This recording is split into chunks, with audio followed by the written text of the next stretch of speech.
Good evening, everyone. Welcome to our continued playthrough of Paranormasight. I am Son of Sonnet. You can call me Tad or Sonnet. All is good. And I am here with Bro Sawa here, my wonderful Sour Grape VA of Venture Trade Co. We are continuing her playthrough. This is her blind run, and I've played this once before in the past. And I am not going to spoil anything for her and just allow her to make most of the decisions for us. How are you doing, Bro Sawa? I'm doing great. Yeah, I'm doing great. How's everybody doing? They're doing okay? Oh, shit. I was supposed to let people know on the Discord. Shit, they're gonna yell at me now. Go ahead. They're gonna yell at me. They're gonna bully me now. So while you do that, I will regale everyone. Okay. So what has happened last time on Paranormasight was our wonderful characters have gone through a couple new surprising realizations. So Tetsuo Tsutsumi has had a mysterious phone call from his arch nemesis, a serial killer that he caught in the past, who is Fumichika Nejima. And Yako Sakazaki has been working with her friend Mio to try and investigate the supposed suicide of her dear friend. I forget her name, but we'll be reminded shortly. And we are now suspecting that her friend's suicide was not a suicide, but was an accident from a car collision.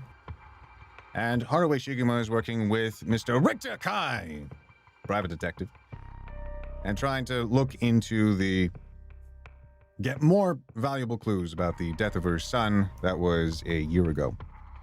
And we have made good progress. We might, depending on how today goes, we might get to an ending because there's one that's a bit earlier than the others. Oh. But that will be... Wait, so this has multiple endings? It does. It has about 5, I think. Oh my gosh, man.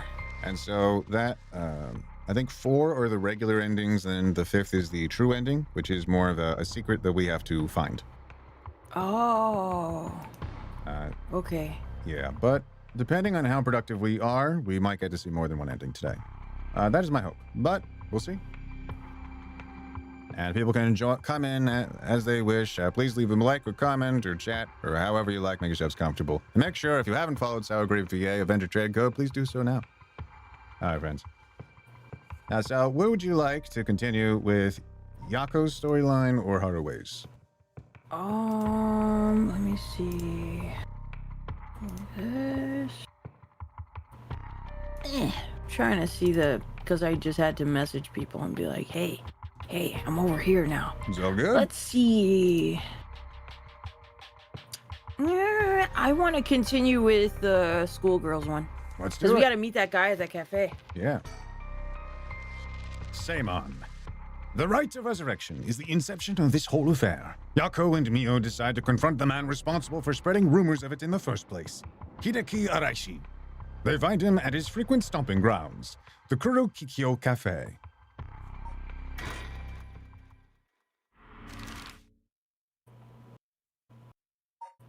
I'm so happy they talked to the police, man. Yeah, seriously. Getting all of this cleared up. I was hoping that the timelines would merge. There's a chicken! There is, yes. We will get him. There's a set of about 20 collectible bird stickers, and they're all I just wish they were real. Then I could get the stickers and put them on my computer case. Well, you know what? If there's enough success for the Paranormasight series, then maybe it will happen one day. I'd have to look it up. Maybe on Redbubble. Maybe.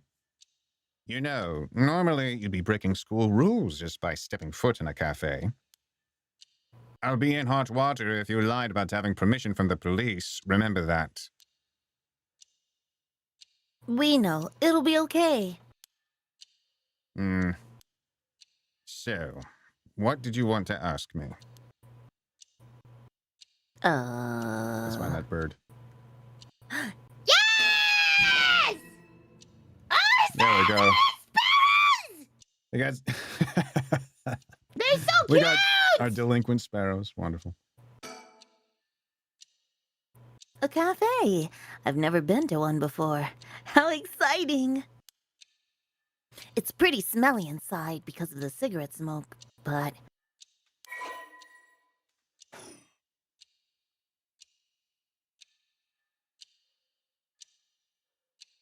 All right, and there's nothing else to see. So, okay.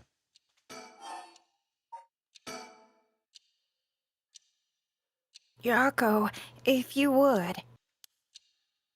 Right. We wanted to ask you about this. Oh my!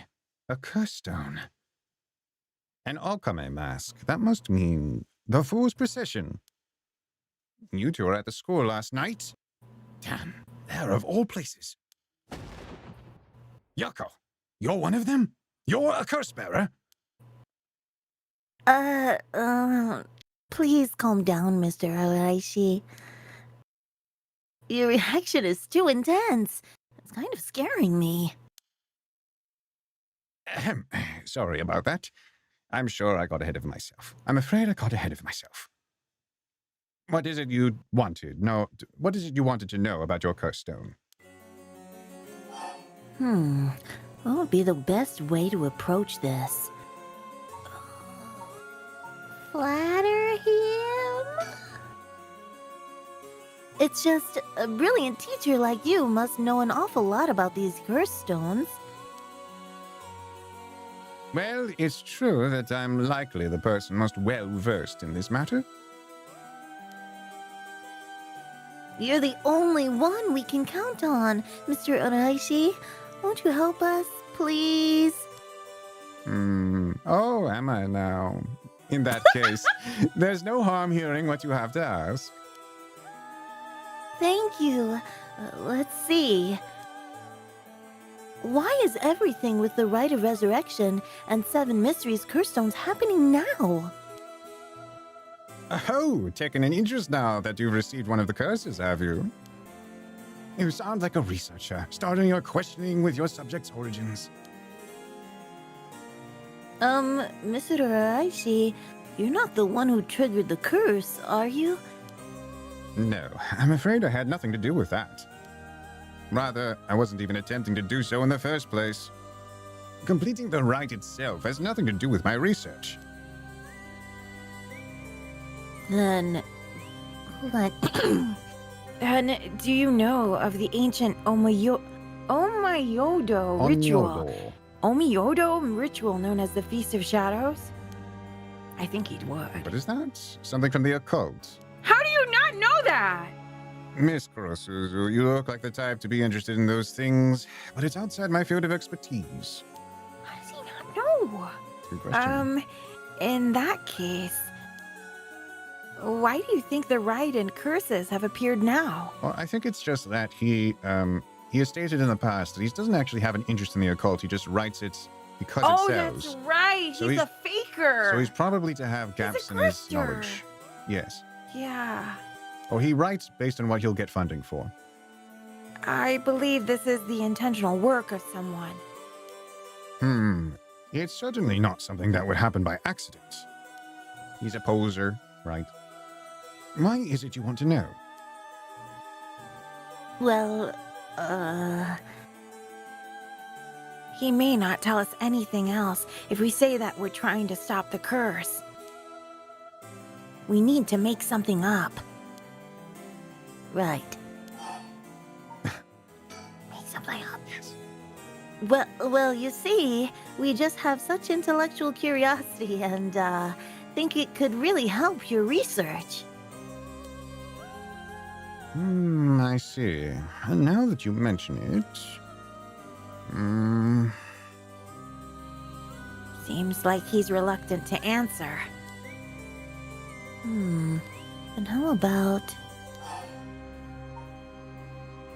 act disappointed? All right. Oh, we figured you would know since you're so smart. How disappointing. How dare you? You make it sound like I'm stupid. You couldn't be more wrong. Do you realize how devoted I am to this research?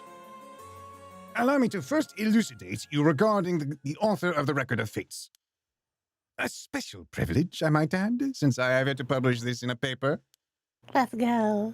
Yeah. Yeah, okay. The Record of Fates was written 200 years ago, in the latter half of the Edo period. It was written by a skilled but little-known onmyoji called Seimon Tsuchimikado. This is important stuff. If nothing else, remember this. Seimon Tsuchimikado. I've never heard of him. I'm sure you haven't. Oh, really? He was born into a famed onmyoji family, but split away to practice forbidden arts in secret. He used whatever name was most convenient for the situation, so his real name barely exists in records. Or so it is written in the Record of Fates. Huh. As brilliant as Seimon was, he was also an eccentric. He delved into researching the Rite of Resurrection, a legendary forbidden ritual that had never been completed. However, by involving himself with this forbidden ritual, he was expelled from his family and eventually found himself in Honjo and Edo. The Record of Fates are the writings Seimon recorded on the road to Edo. I see. So he wrote how to perform the rite itself? The Rite of Resurrection makes use of Abe no Semei's specialty, the Taizan Fukun ritual, a means of communicating with the afterlife. It uses soul dregs to replicate the soul of a dead spirit that has been called. Oh, wow. I never knew something like that existed. Thus, it is thought the only ones who can use it are those with the ability to turn human souls into soul dregs in the first place. So the Rite of Resurrection calls for that ritual to be performed in advance. Then, when the soul dregs are gathered and infused with the wish of whoever is performing the ritual, it can be completed. The contents written in the Record of Fates end there. There's no more? What about the 7 mysteries or the curse stones? There's nothing written about them in the Record of Fates. The curse stones are separate from the Rite of Resurrection. What? Their curse is one used to enable one who is unable to perform such rituals to be able to use the rite. Uh-huh. That's similar to what Mio said, actually. Okay. How are the 7 mysteries related to the rite? Excuse me, Mr. Araishi. What is it, Miss Kurusuzu? You published a theory before the incident took place. It said that the Rite of Resurrection and origin of the 7 mysteries of Honjo are related somehow. What proof did you have of that? You really know your stuff about that. That was a somewhat sensationalized piece written for occult magazines. Oh, really? It was just nonsense then? Not exactly. Rather, it's not a complete fabrication. There is a basis for it. And that is... Well, I suppose there's no harm telling a couple students so passionate about this topic. What if he just says, like, I made it the fuck up? And then this all happens, and he Yeah. just made it the fuck up. That'd be awful. Thank you. There is something I discovered from referencing numerous texts unrelated to the Record of Fates. It was just after Seimon arrived in Honjo. There are records of a conflict over a ritual used to resurrect the dead in Honjo. A conflict over resurrecting the dead? I don't know the details. A man enticed the public with claims of a spell that could resurrect the dead, causing a conflict that ended tragically with 9 dead. That is the only remaining reference. Oh. 9 people fighting over a resurrection ritual. I call this tragedy the Honjo incident, and it has long been a subject of my research. And I suspect that this Honjo incident might be the very origin of the seven mysteries of Honjo. So, what you're saying is, the resurrection ritual at the root of the Honjo incident is Seimon's rite of resurrection? Yes, that is how the Record of Fates ties everything together. To put it in chronological order, first Seimon brought the rite of resurrection to Edo. We can assume that by this point, Seimon was likely using a different name. Then, in Honjo, 9 people fought to the death over this rite, the Honjo incident. After that, the incident was covered up by an interested party, preventing it from being recorded in history fully. Eventually, it was passed down in incomplete pieces, becoming known as the Seven Mysteries of Honjo. That's more or less the course of events. So that's how they're connected. Then, if I'm getting this right, the seven mysteries were basically required to gather the soul dregs necessary for the rite.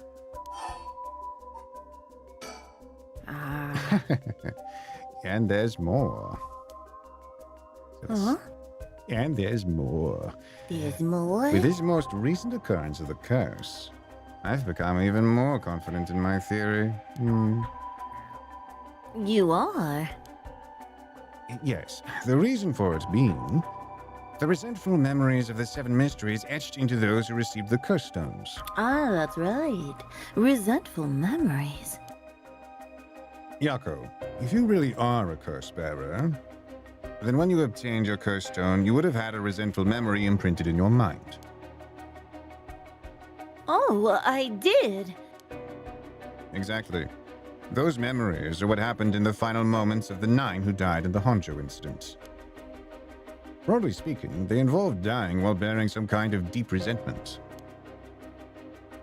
The 9 victims became the 9 curse echoes, which over time came to be spoken of as the Seven Mysteries. Thus, gathering the resentful memories granted by the present curses and connecting them together, it will reveal once and for all what happened during the Honjo incident. Huh. That's why you must tell me about the resentful memory of your fool's procession, Yako. Mio, should I? Yeah, I think it's okay. We need all the information we can get. Yeah, sure, why not? Okay, Mr. Oraishi, I'll tell you about the memory of the Fool's Procession. Excellent. Excellent. Yeah, I don't see why not. Yeah. He always cooperates more when we talk about knowledge and all that. Yeah. So, basically, it's about a woman who died falling from a Yugata tower at a festival. Interesting. It's not that one, then. Not that one. What do you mean? Among the 9 victims at the Honjo incident, that is to say, the 9 curse echoes, one of them is Seimon himself, or so I suspect. That's why there's 9. Yes. Huh? Seimon was one of the victims at the Honjo incident too? Then who's the 8th, I wonder? Meaning an Omyoji, as powerful as him, also became a curse echo? Welcome, Squishy Banana Productions. Hi. Right. It would make sense the curse stone tied to a curse echo like that would be special. The power of a curse stone is different based on the curse echo? Mio. Maybe with Seimon's curse echo, we could... What would we do? Yes, we may be able to settle this whole situation. Hey, what are you two whispering about? Oh, nothing. Sorry. Mr. Araishi, how many of the resentful memories have you gathered so far? I have learned a number of them. The Evergreen Beach, the Foot-Washing Mansion, the Ever-Burning Lantern, and now the Fool's Procession makes 4. Of those, the most important are the foot-washing mansion and the evergreen beach. Really? We should probably write that down. Hold on, I need my boomer paper. Oh shit, it fell. Hold on. I have other paper. I just bring out another notebook out of the ether. Foot washing mansion. Mansion, and then the other one, Evergreen Beach. Just of those ones. I wonder Minnesota. why he would say that. I suppose he's going to explain right now. What are they about? First, the foot-washing mansion. An Onmyoji appears distinctly in this one, Really? but not Seimon, I'm afraid. Ah, that's right. A female Onmyoji who sought the right of resurrection due to her obsession with her personal appearance. Her legs, which she had always taken pride in, were stricken with corruption after she was defeated by Seimon.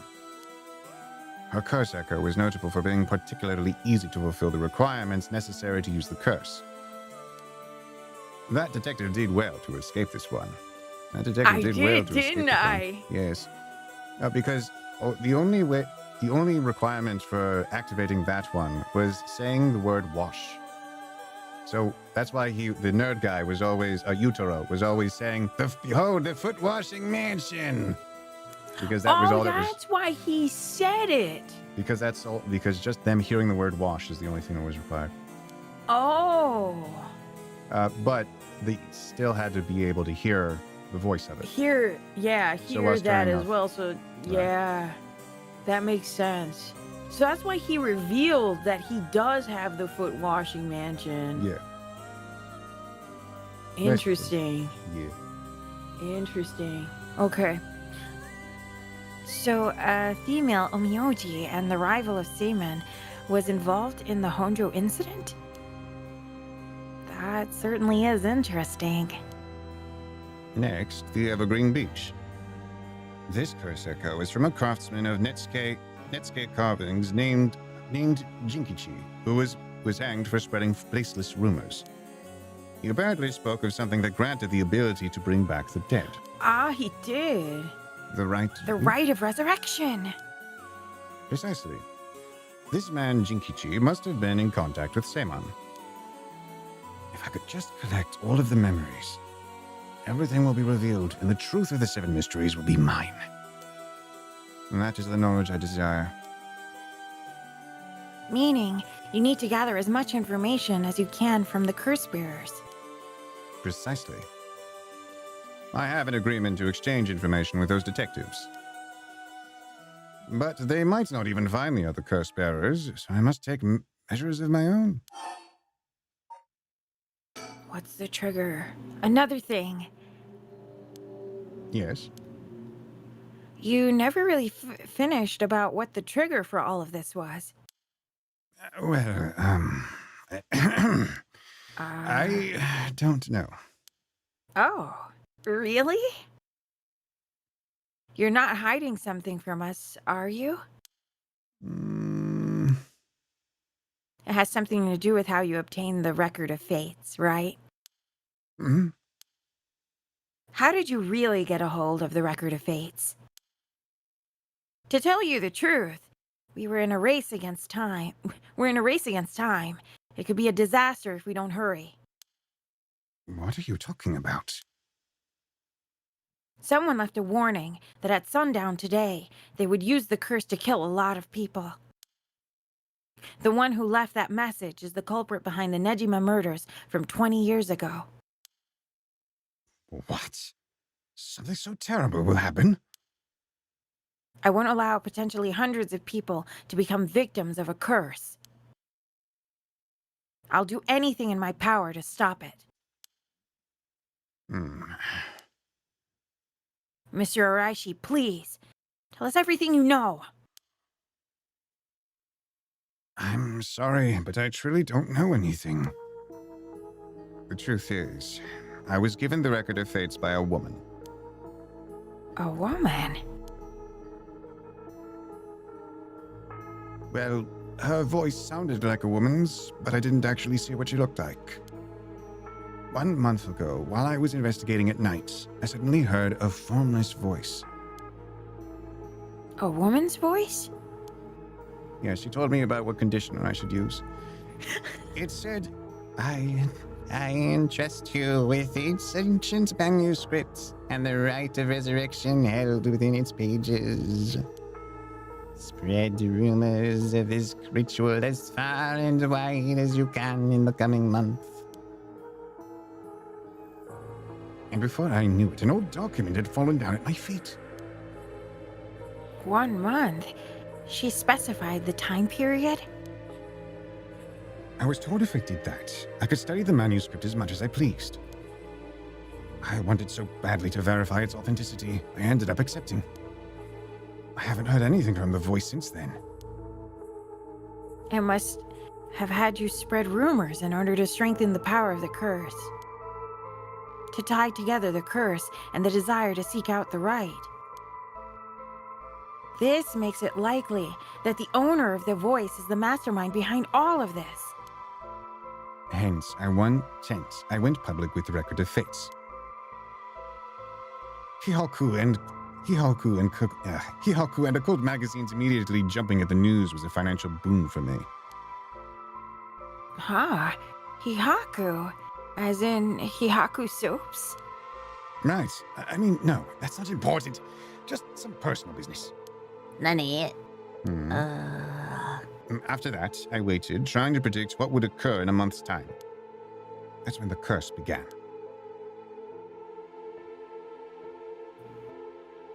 Those are all the details I have. Is there anything else you know? Very well. I've told you this much, I may as well give you one more thing. Thank you. What might that be? About Seman's Record of Fates. There is a sort of continuation to it, another document called the Record of Fates Yin Scroll. A continuation? Actually, a section written in Seman's own hand was appended to the manuscript.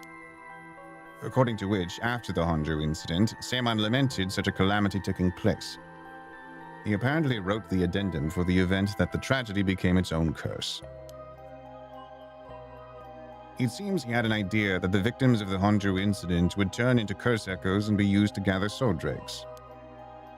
It supposedly details how to handle any trouble that occurs as a result of the rite of resurrection. Really? Hold on a second. Don't you find that strange? What's the matter, Miss Sakazaki? You think my information inaccurate? If Simon died in the Honjo incident, then he couldn't have written an addendum. You really don't get it, do you? Huh? Am I wrong? Have you forgotten the ability Seman possessed? I don't know if we've really heard it, did we? Anyway. Of course not. He could use the right of Oh! You're telling me Seman used it on himself? Oh, okay. The rite of resurrection can be carried out in advance so that it activates when the soul dregs are gathered together. Then, is it not possible that Seman himself was resurrected by the rite after it all took place?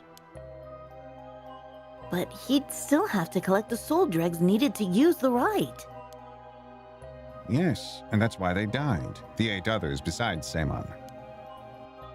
What? They died in the Honjo incident for their soul dregs? That sounds like it's the same as what's happening now. That's why I need the resentful memories, to learn the truth. I get it now. The issue at hand is that the Yin Scroll and the Record of Fates were supposed to have been passed down as a set. When I received the Record of Fates, the Yin Scroll was gone. Only this information was left. Supposedly, Seman's blood descendants guarded it as they passed it down across generations. It seems that over their long history, the 2 documents became separated and the scroll's location lost as the family line branched.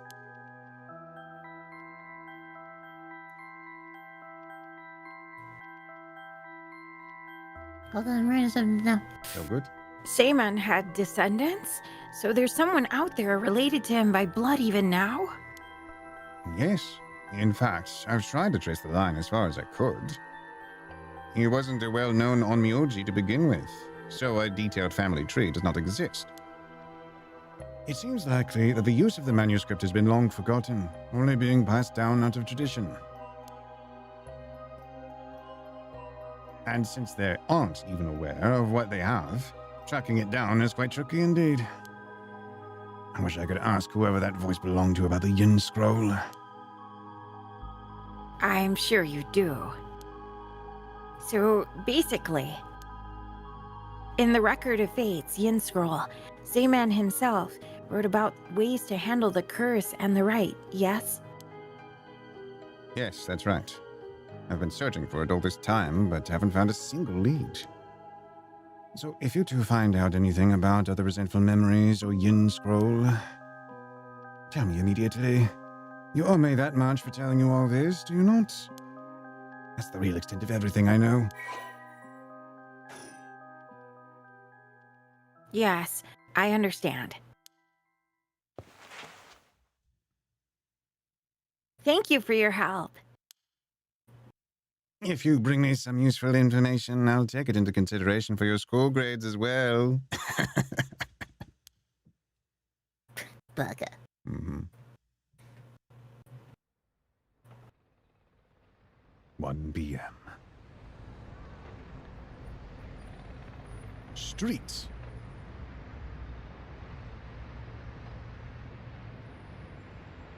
We've learned a lot.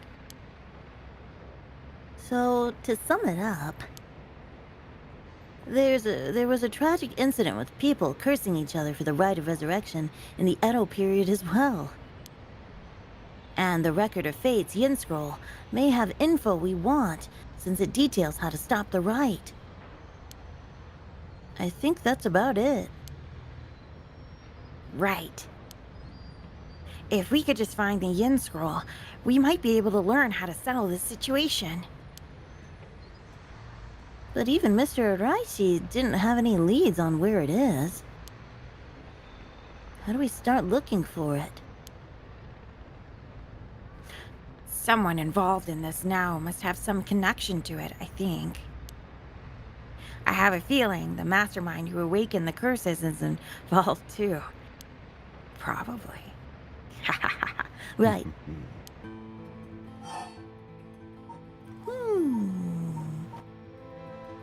What would you like?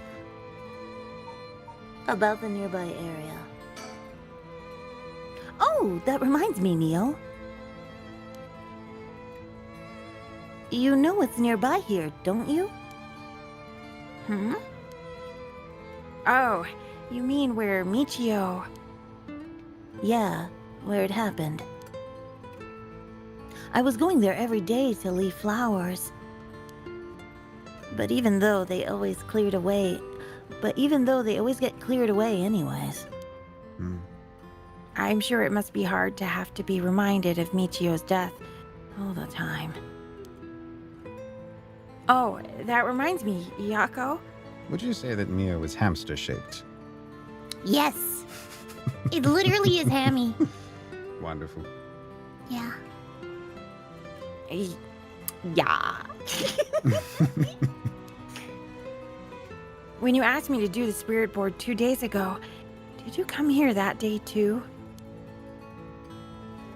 Yeah, I left some flowers before going to school.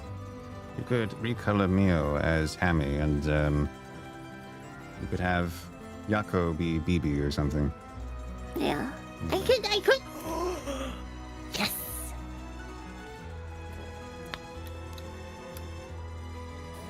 Why? Did anything seem different that day? What's this all of a sudden? Though, now that you mention it,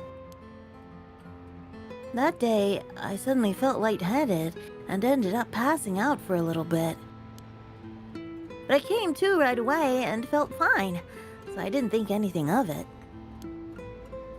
I see. That's all I was wondering about. Thanks. Hmm? What do you mean I am possessed?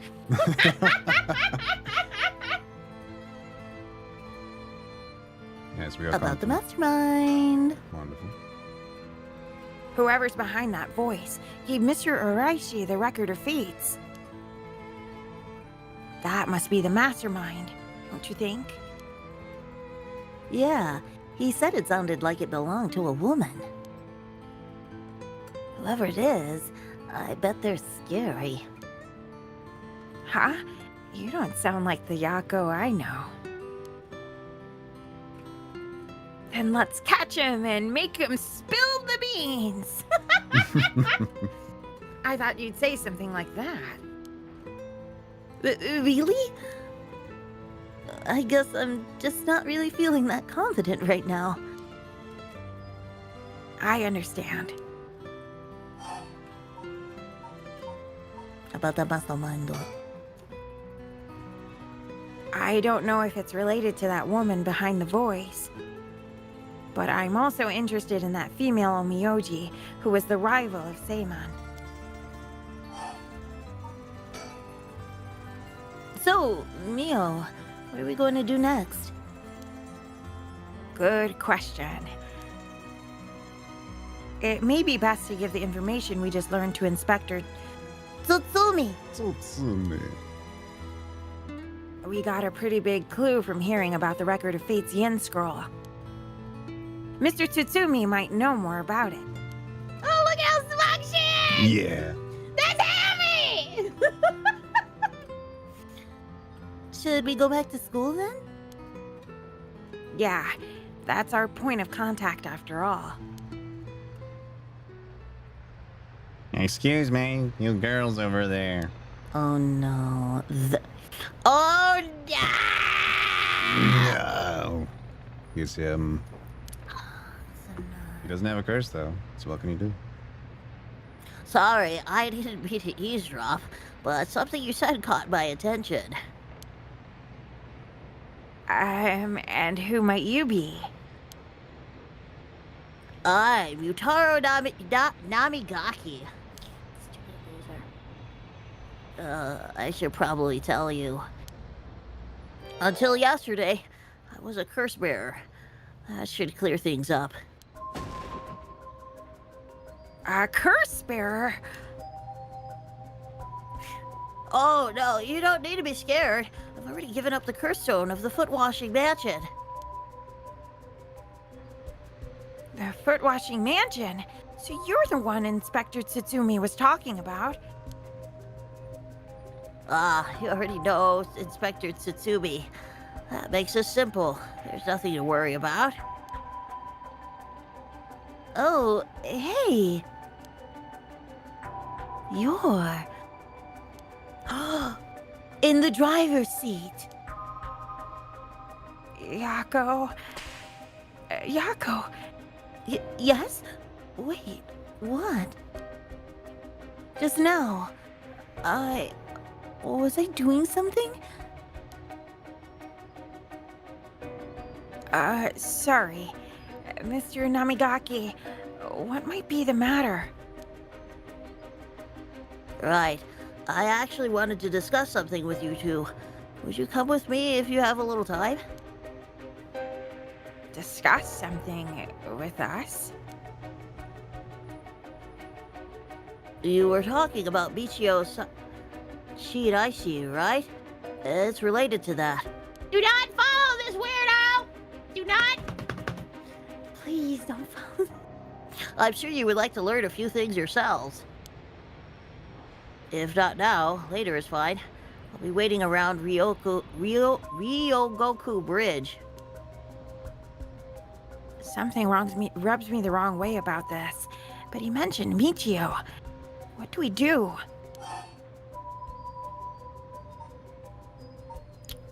He's gonna end up dead if I go with him. Go to school first. All right. Sorry, but there's something we've got to take care of. We'll have to pass.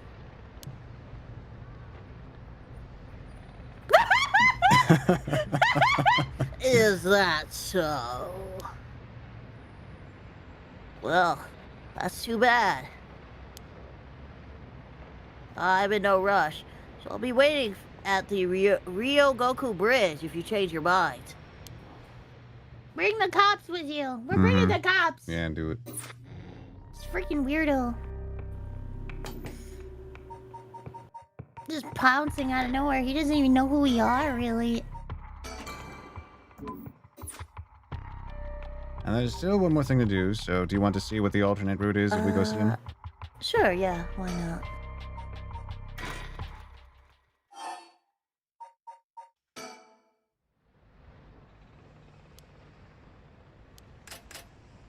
What a weirdo in his weird Bill Cosby sweater. Oh, that's right. Get out of here, weirdo! He's trying to explode your heads. True Silver Age. Well, I suppose we may as well hear what it is you have to say. Glad to hear it. Then shall we relocate it elsewhere? Why? Why can't it be here? Why does it have to be near the bridge? That's a good And I question. bet you that daughter's gonna be there and she has a fucking curse stone. Or is he gonna hit me with the car? Is that your modus operandi? Well, you're on the sidewalk, so... Let's see what curse stone she has. Might as well. So, what did you want to discuss with us? Let's see, how do I put this? I'll tell you straight. I want you two to use your curse stones to bring Michio Shiraishi back from the dead. What? It's why I was pursuing the rite of resurrection in the first place. Unfortunately, I had to give up my curse stone before I could succeed. But you two are curse bearers with some kind of connection to her. Which means this is the perfect opportunity for me to ask you this. Well, I'm sorry this is all so sudden. I still don't understand why you would want this. What exactly is your relationship with Michio? Well, we met briefly once. That's quite a way to put it. That's yeah. I was so sad to hear the news of her death the other day. Right. Well, it would be great if we could bring Michio back. But we've already decided not to use the rite of resurrection.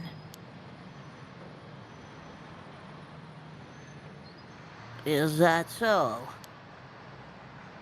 It seems, however, that we share a goal. I wouldn't mind collecting the soul dregs for you if you gave me your curse stone, you know. We'll have to decline that as well. Our goal is to stop this curse.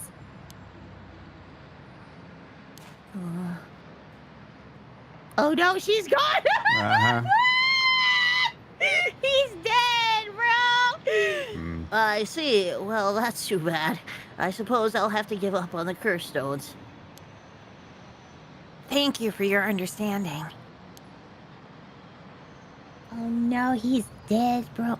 What's up with all the shadows? Oh no! Phew.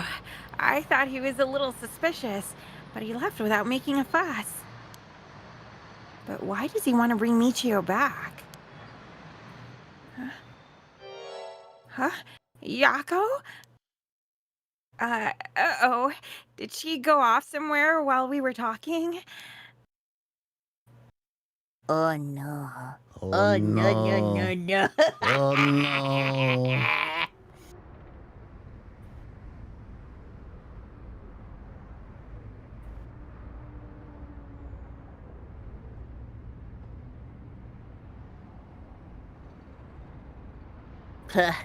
I finally caught up to you. I don't know if you noticed me following you or not. But leading me to a secluded place, you've got guts. I'm sorry. but I'll be taking your curse stone. Either you hand it over, or I'll have to take it by force.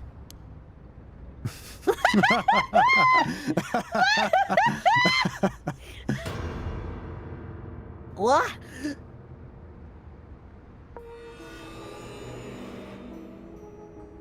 Why are you... No. She's here again. I don't understand.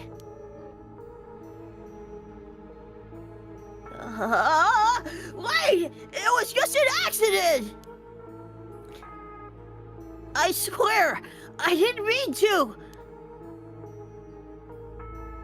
That's why I was trying to bring you back. Oh no.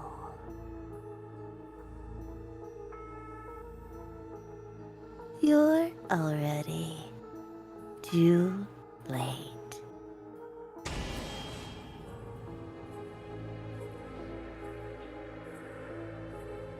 That's fun. Indeed. She's already back. Yeah. And that is our first ending of the game. Oh, cool. Can I skip? No, you can't skip. You have to look at all their names. Yes, exactly. I And do. say, Arigato. Do I want to skip the performance? Arigato. No, I don't want to skip the Bow. performance. I'll wait. Arigato. I need to be patient. Arigato. Arigato. Lars Winkler, thank you. Arigato Brendan Key, gozaimasu. Kevin Bealey, Ryan Arbogast, Stephanie Jurno, Mark Hall, Puya Yeah. Merzdek, Miyaji, Digital Arts, Natsumi, Kentaro. your work. Yes. will go Keisuke Nakamura, Kazuma Osho, Takanara Ishiyama, Square Enix, thank you. Yeah. All right. Arigato. Arigato. After this, Fumichika Nejima went on to use the power of his curse to commit mass murder, shocking the public with the unprecedented tragedy. And from that day on, Yoko Sakazaki was never heard from again. Yep, that's the true end. Ending 1, Michio's Grouch. Yeah. I was gonna say, like, dude, Yeah. you don't want us to meet you. You don't want us to meet Yeah. You don't want us Yeah. to meet you, bro. Yeah. You're not gonna survive this. I suppose I'm gonna take it from you. Like a fucking ghoul. Like,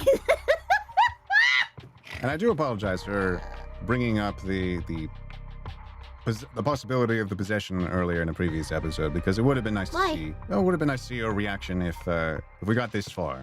It would have been nice to see how long. I already believed she was possessed. You already Because got she it? kept fainting, yeah. Yeah. And I was like, Acting oh no. weird. Yeah. And they Life- kind of laid it on thick with when they talked They had a to whole that conversation delinquent. with the delinquent girl Yeah, about they how she kind got of an laid it on exorcism. thick. Yeah, definitely. I helped her with her exorcism. Now I'm gonna help you. Woo! Exorcism's like a back massage and all. Yeah. Life can be tough. Throughout the night, Richter continues to gather information about the curse stones, while Haraway lies awake until dawn, preoccupied by the prospect of bringing her lost child back to life. 10 a.m.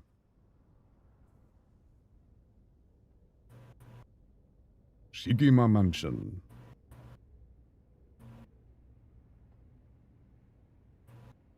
Good morning, ma'am. How are you feeling? I'm fine. I hope we can make some good progress today. How's your curse stone looking? I haven't felt anything from it since sunrise.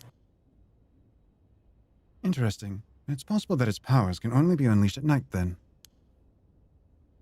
That aside, why are you so late this morning? There are unfortunately some things that can't be investigated while the world slumbers. But I did get some research done in what limited time I had. Very well. Let's talk. Let's look for a bird. I have a weird question. Yes. She's from an old family, right? An old family. She's from a wealthy family. A wealthy family? She married into a prestigious family with Okay. a long history in the police force. But I don't recall. We can pull her up. Maybe she's related to that Omiyoji. Maybe. Housewife resides in the manor near Shumoku Bridge. Had an 11-year-old Came from a son. line of samurai who built their residence. Okay. Who built their residence in Honjo during the Edo period. Hmm. Interesting. But again, I think this is what she married into. Okay. So I think it would have to, she might bring it up, but I think it would have to be something that would belong to her husband. Hmm. So maybe it's something that will come up.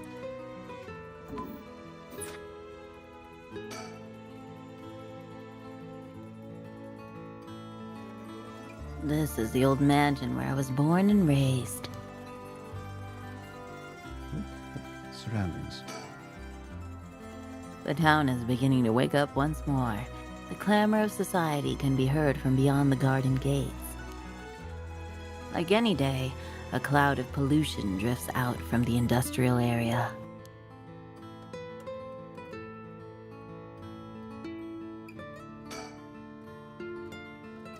He's looking a bit tired. He must have been up all night investigating. We may be surrounded by curses and death, but it matters little. My only concern is whether I can see my child again. By the way, there's something I wanted to talk to you about. And what's that? Our current plan is to steal curse stone that's already absorbed soul dregs, but I'm wondering if it would suffice to not steal but instead negotiate with the curse bearer and have them use the right for our purposes. Oh. I mean, I suppose that would accomplish the same, but do you think it's possible? So long as we offer compensation, it may prove much easier than you'd think. Compensation? Cash, for instance. That wouldn't be off the table for a family as rich as the Shikimas, would it? Of course. Why, any amount would be fine if it'd get the job done. I won't let monetary matters lead me to regrets. Lead me to regrets the way it did back with the ransom. Did they ever pay the ransom or no? I believe they did. They did. Oh, I Yes, guess it didn't matter. I believe they did, but her son was killed anyway. Or should we pull it up? Yeah. So do we? Oh wait, no. No. All right. Is it? Oh, I wonder if it's. It might be just be in her Probably profile. In her profile. Yeah, I wanted to see, but yeah, it'll be in her profile.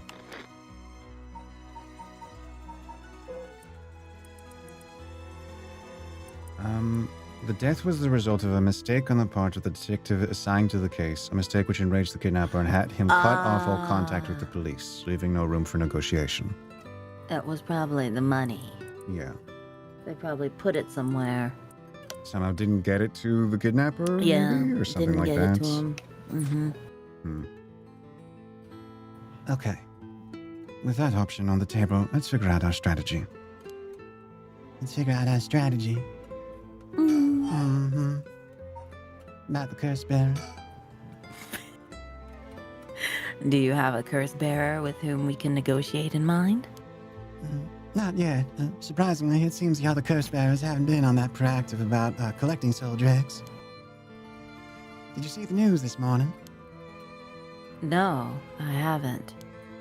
Overnight, 3 mysterious deaths were reported in this area. They've yet to announce the identities of their bodies found, but they've been nicknamed the Honjo serial killings. It's garnered quite some attention on the streets. Oh my. Only 3? That's what I thought. Even if the victims were curse bearers, just 1 or 2 wouldn't be enough soul dregs. And for what those curse stones are capable of, a mere 3 victims seems a little on the low side. With little activity all through the night, the curse bearers must be a cautious bunch. What's holding them back? Are we not all after the power of the resurrection? There may still be some undiscovered victims, but it doesn't seem like anyone has gathered enough soul dregs yet. We might have to set up some bait to spur them into action. And then we offer them the deal? Yeah, that'll work. Probably not. About the curse bearers or the kidnapping, honey? Let's see. About the curse bearers. Alright. None of the curse bearers seem very proactive. I wonder if this situation could be what the mastermind who kicked it all off intended. Now that's an interesting theory. You think there's someone behind this all? You mentioned hearing an agonized voice telling you to kill when you first obtained the cursed stone. That doesn't sound like a coincidence to me.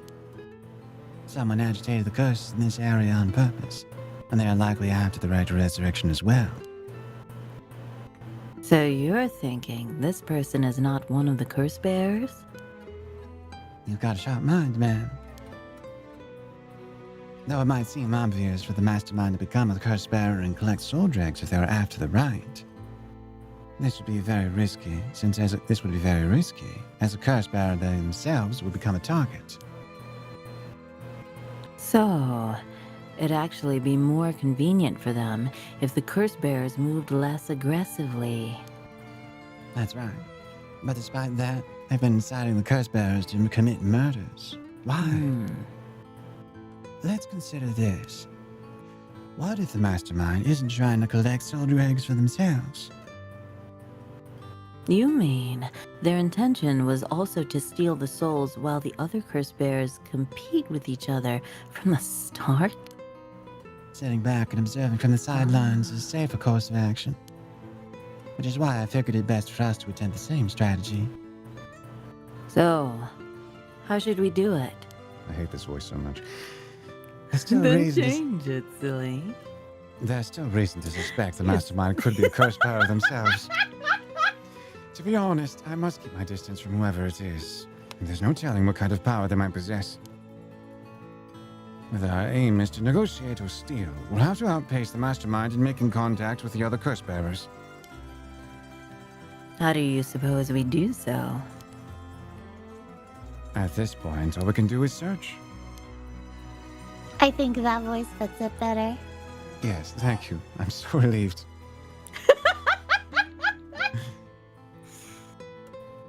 It's easier to act with it as well. You try too hard to make a caricature you can't really emote. Oh boy. What would you like? About the curse bearers. If there's a mastermind inciting the curse bearers to collect soul dregs, can we be sure there is even a right of resurrection? Good question. The right could be nothing but a myth fabricated to spur the curse bearers into action. Seeing it might be for naught, do you want to give up, ma'am?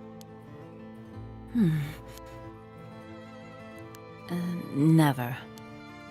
Understood. After all, we'll never know the truth unless we see it for ourselves. But we'll do it without using the curses ourselves. At least, not in this timeline. By the way, I met a few people who seemed like potential curse bearers last night. I did some investigating into all of them. But I only managed to get detailed information on 2. You're quick. I suppose that's to be expected from an investigator extraordinaire. I appreciate the flattery. First, there's Ayame Tono. Ayame Tono, the girl we talked to before, though she isn't a curse bearer herself. She's a student attending T University of Art. She currently lives alone in an apartment near Midoricho Park. You even determined her address. You're not one to be underestimated, Mr. Investigator Extraordinaire. I called every single university with ukiyo-e in their curriculum pretending to be her parent. Oh. I went around to check on her place on the way here. It doesn't seem like she returned home last night. I'm worried she might have run into some trouble. Didn't you attempt to follow her last night? I'm embarrassed to say, but I couldn't. She shook me. Huh. I couldn't keep track of her. And here I thought you were an investigator extraordinaire. I'd like to learn more about her, but it would take some time. She is planning to steal the curse stones just like us. It's best we act carefully around her.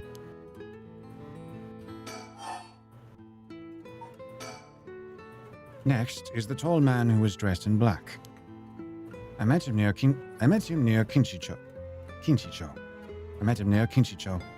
He stood out with the way he dressed. I managed to get some good information from him. Impressive. What can I say?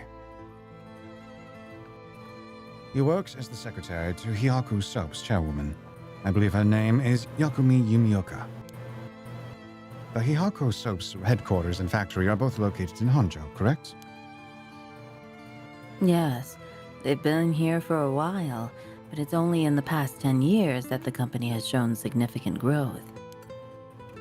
I remember seeing the chairwoman on the news a few years back. She seems to be very shrewd. With the increase in sales, I assume she'd want her factories run at full capacity. But with the harsh restrictions against industrial waste, a lot of the factories with older equipment had to be shut down. That's right. Even 10 years ago, there were many complaints about chemical plants dumping waste into the river. How ironic. Most companies back then were more concerned with making a profit than protecting the environment. A soap company polluting the river, after all. I know.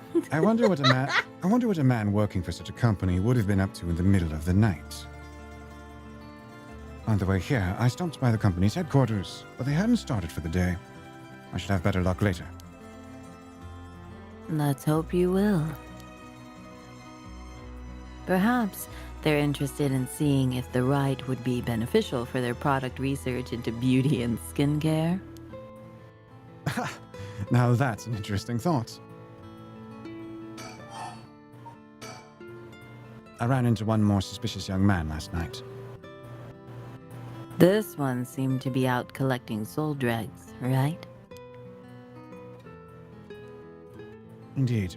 I couldn't get a good look at him, though, and I couldn't gather enough intel to properly identify him. Well, that's a shame. But I can make an educated guess. Oh? You know that researcher who discovered the ancient text on the Rite of Resurrection? The one that lives near here? His name is Hideki Uraishi, and the man I met was very similar in stature. Oh my, even he is involved. How awfully suspect. Yes, I am very honored to have Sawa Ellen Page Grape with me today. Hi! How's everybody doing?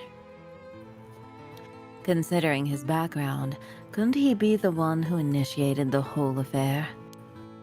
I think it's possible, yes. Which is why I decided to refrain from making contact with him for the time being. Safety first.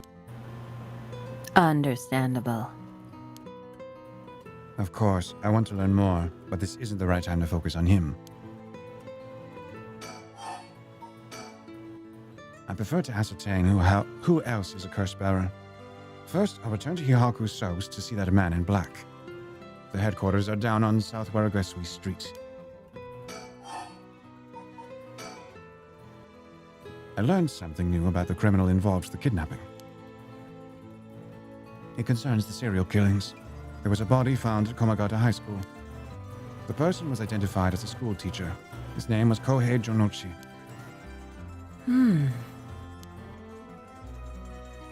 Do you think he was a curse bearer? Not sure. It's possible.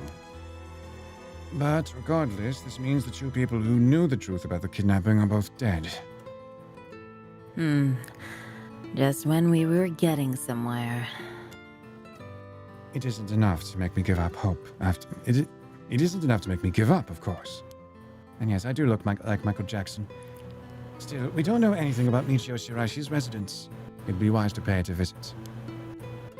Understood.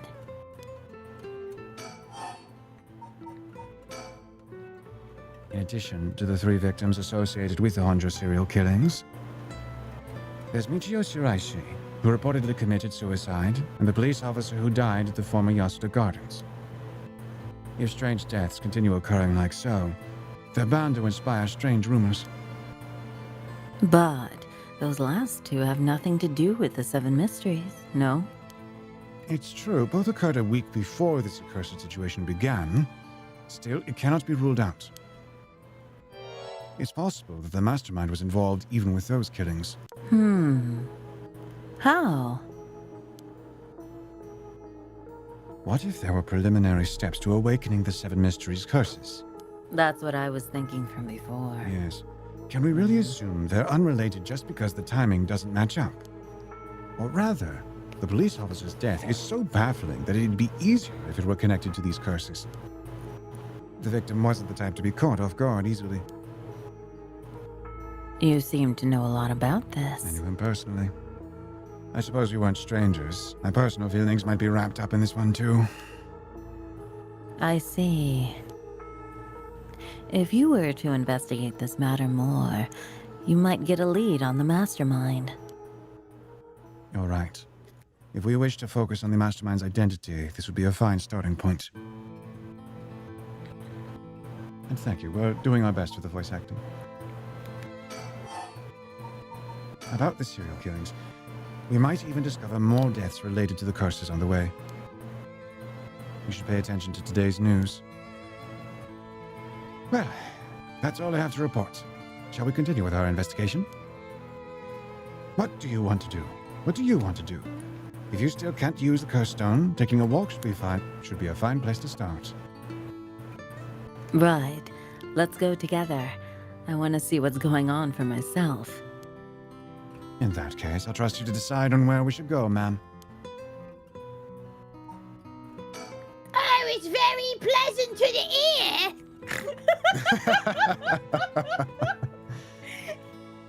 I agree.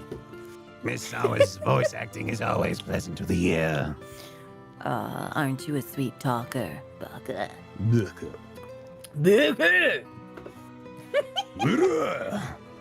I love those characters. Yeah, I love the delinquent character that just comes in.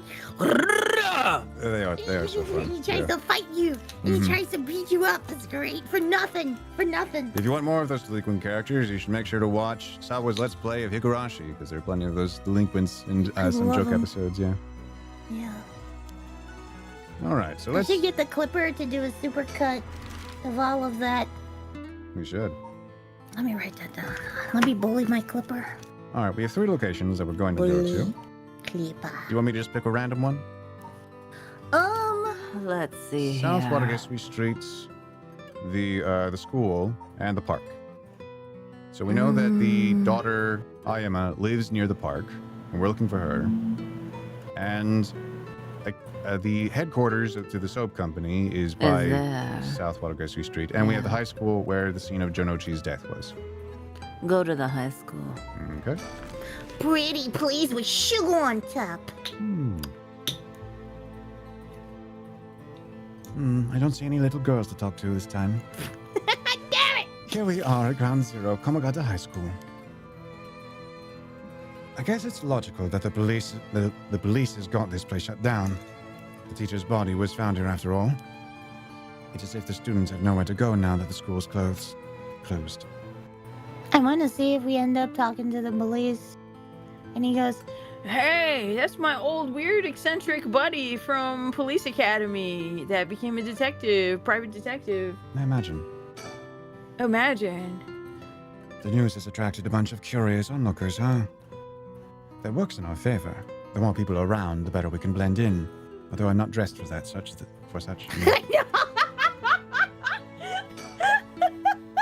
It seems the officers are still inspecting the scene. Entry has been strictly prohibited.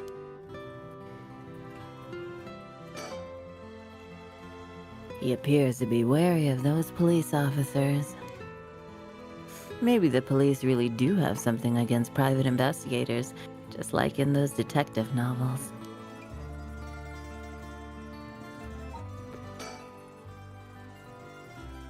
Two people have died.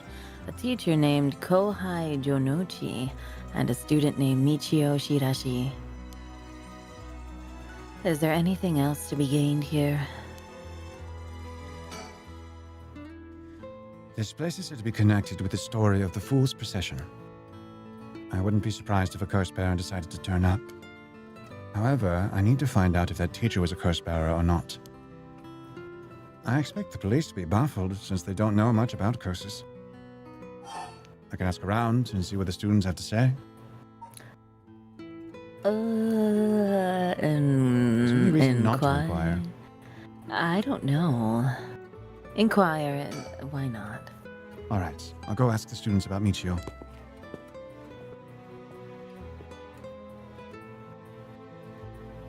I'm back, man. So, what did you learn? That school kids sure love a good rumor. I was practically drowning in stories about Mr. Jonochi and Michio, most of which seemed dubious at best. Not surprising. Most of what I heard was hardly worth a second thought. But there was one story that caught my attention. Oh? Some believe that Michio was the one who killed Mr. Jonochi. Really? The story's got two pieces of evidence to back it up. One of them wasn't news to me. Apparently, he's been mumbling that Michio was going to kill him for some days now. A fellow teacher overheard this mumbling and told the students. And then it spread like wildfire, I suppose. Rumors that juicy don't stay secret for long. As for the other piece of evidence, a pigtailed girl in her school uniform was seen around school late last night. Go on. Although numerous people claim to have seen the girl, not one of them saw her face.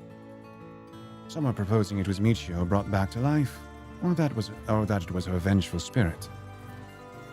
But it's not like Michio is the only high school girl to wear pigtails. This rumor might have been made up just to fan the flames. But if it were true, I'd want to get a hold of her in order to hear her side of the kidnapping. If she's alive, that'd be ideal. There's still one more thing I should mention. I discovered where Michio lived. A student had a list of student addresses on hand. That's an amazing find. I believe all of the students actually have a copy of said list. It truly worries me how easy it was to obtain what should be confidential information. Imagine what would happen if that information got into the wrong hands. Well, so far it hasn't, no? Well, sure. Let's hope it stays that way. In the meantime, it's now possible for us to visit Michio Shiraishi's house. And of course, this is actually telling us something that we've already somewhat deduced about Yeah. about Nejima's curse and the requirements for it. How he probably needs those addresses in order to commit his crimes.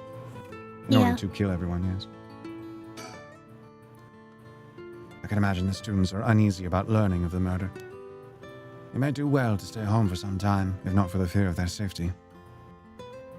The police are probably too wrapped up in solving the case to be concerned about the students' mental health. I can see that.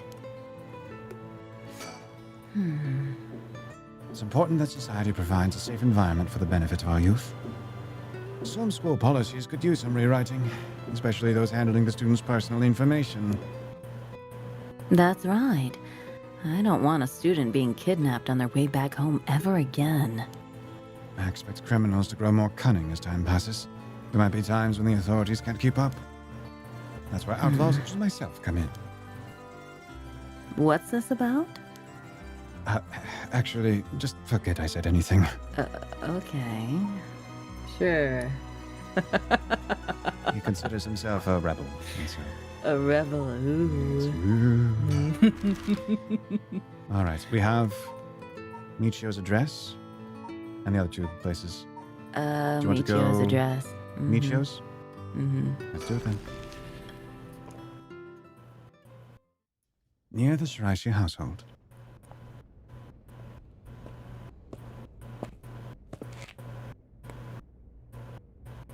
How did it go? I went to visit Michio Shiraishi's family home. However, No one seemed to be there. I got no answer at the door, and all the lights were out. It seems to have been empty for a while now. There was a stack of newspapers out front. Let's look for another bird. Where is the I bird? don't see one. There's no bird. What's... It's a bit quieter over here. It is a residential area after all. All these run-down row houses really scream working class, don't they?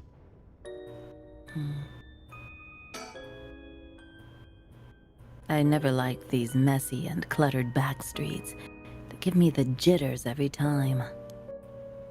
It's reassuring to have someone as strong and tall as Richter accompanying me. He looks so unfazed. I suppose a detective is used to this kind of thing, always investigating and chasing criminals. I wouldn't be cut out for it. Don't worry, ma'am. Anyone suspicious will be too busy looking at my glorious hair to look at you.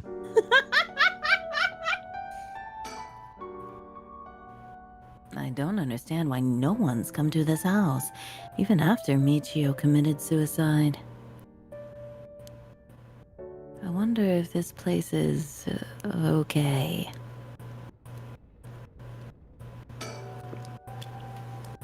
Social connections run deep in working class areas like this place, so I decided to talk to the locals. I met a few nice old ladies who were kind enough to give me the scoop. Oh, were they? Turns out the Shiraishi's reputation really went down the dumps this past year. Is that so? Yes, they kept grabbing my glorious locks. I'll give you the quick summary. They moved here about 3 years ago. The previous residence was in a better part of town. Michio's father died in a car accident, leaving behind just the two of them. Michio's mom, Toshiko, now a single mother, relocated here. At first, they got along with their neighbors, many of which were in similar situations, helping and being helped in turn. So far, so good. What happened? Well, as I said, their reputation began to go downhill about a year ago. A man recognized as Toshiko's common-law husband had moved into the household. Oh, they weren't even married. His name was apparently Konkichiro Iwai. Konkichiro Iwai. Neighborhood gossip is something else. Somehow everyone knew his name. So, what of this EY character? He was apparently a vulgar fellow with a criminal record. He was prone to violent outbursts. The neighbors often heard screams and shouting coming from the home. The neighbors took particular notice of Toshiko's screams, pleading with him to not hit Michio. That's terrible. As if that wasn't unsettling enough, every night the neighbors also began to hear an eerie chanting. Through this, the Shiraishi's standing in the neighborhood plummeted rapidly. Toshiko was often seen covered in bruises and wounds. She stopped responding to her neighbors. She would just turn the other way when greeted. They kept their storm shutters closed even during the day, and effectively shut themselves away from the entire community. That sounds horrible. Why didn't the police step in and do something? Unfortunately, under our current laws, the police aren't allowed to get involved with domestic disputes. That's awful. And then Michio reportedly killed herself. Things only got worse with UI, and Toshiko was admitted to the hospital from physical and mental abuse. Ever since, UI hasn't returned to the home. Many locals expressed sympathy for Michio's circumstances, but just as many were fed up with the Shiraishis entirely and seemed relieved that things finally quieted down again. It seems that they were still considered outsiders even after 3 years of living here. I don't understand it. Why would Toshiko have gotten involved with such a brutish good-for-nothing in the first place? I've heard many stories where one's partner's personality does a complete turn after entering a relationship. After her first husband's death, Toshiko's financial situation had also taken a turn for the worse. She was determined to send her daughter to a good high school. It's possible she fell victim to sweet promises. Life can be tough, I suppose. You don't seem moved by the story, ma'am. That's fine. People have all kinds of stories.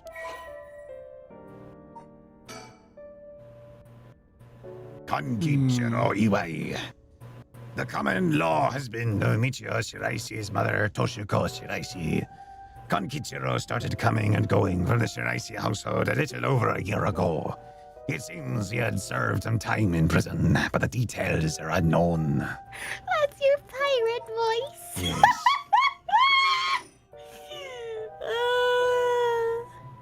Yeah. Yar. But the Shiraishis certainly hadn't lucked out with theirs, bringing such a violent man into them. But into it. All right.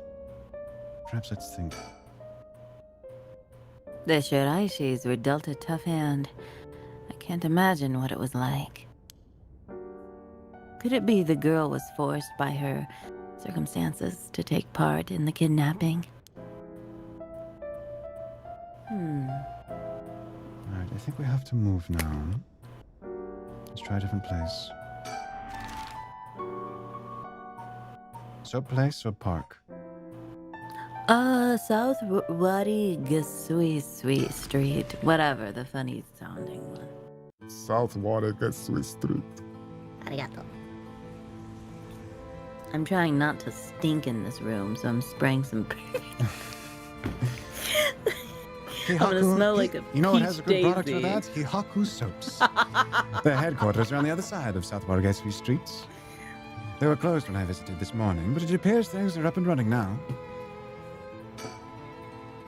To think a small soap-making company could grow so much in such a short time. There are factories and warehouses throughout the area now. You can see why director and now chairwoman Natsue Yamamori is called the Queen. She's called the Queen. I'm envious. Natsue Yamamori, Occupation Company Chairwoman. Natsue is the former president of Hihaku Soaps, a large chemicals company. Though she retired from her position 2 years ago, she still wields great influence over the company from her position as chairwoman. Recently, there have been rumors about her possessing strange and powerful magical abilities, earning her the nickname the Witch of Hihaku. Prior to the war, Natsue enjoyed working her dream job at a textile factory. She was forced to face the bitter reality of the world. However, when the factory was destroyed by a fire during the war, and she was ordered to rework the fabrics she had painstakingly crafted into something more suitable for blue-collar work. Witnessing the rise in popularity of Western-style clothing in the post-war period, Natsue left the textile industry. However, a nod to her past can be seen in her company's name, with Hihaku being another name for kasuri, a type of fabric featuring patterns and images woven with dyed fabrics. Having long been dissatisfied with the soap supplied at the textile factory, Natsue saw a business opportunity and set up her own small soap factory. Taking inspiration from imported soap brands, she developed new products which quickly gained a good reputation. Ever the shrewd businesswoman, Natsue ran an aggressive promotional campaign on TV featuring a popular Japanese singer, rapidly turning Hihaku Soaps into a household name.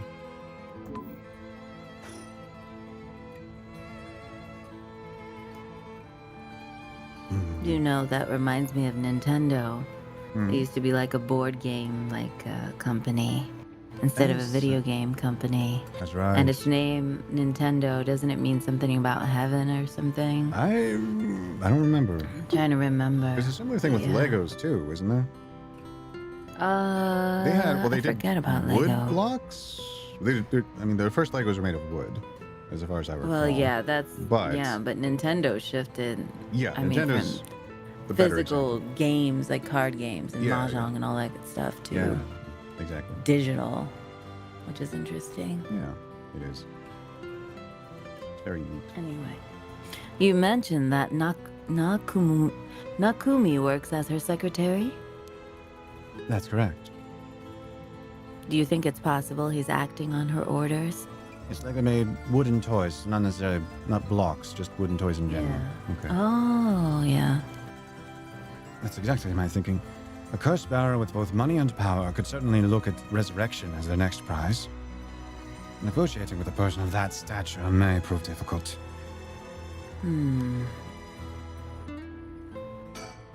She might want to be using the resurrection for herself. Maybe. Since you can pre-do it, you can, like, set a timeline for it. Perhaps. Business is up and running. I can see people inside the reception area. Although, would you just be reborn at your current age? I don't know. Maybe. I'm curious how it would work. Yeah. He tells me he barely slept last night, and yet he seems to be brimming with energy. Was I too that resilient at his age? Perhaps it's what sets apart a detective from the rest? It's all my special squat exercises. So, an influential person at Hihaku Soaps is potentially a curse bearer? Richter proposed that we use money to negotiate for the curse stones. But we could hardly outbid a large corporation if it came down to it.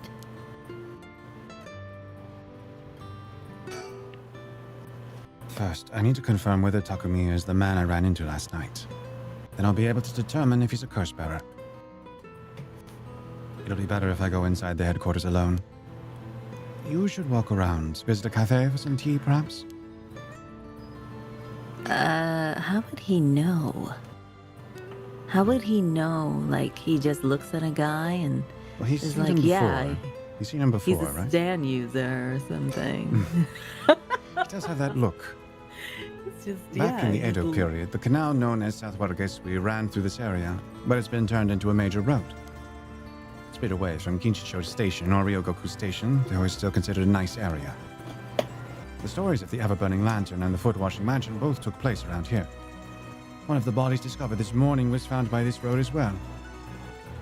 This is quite a lively area, huh?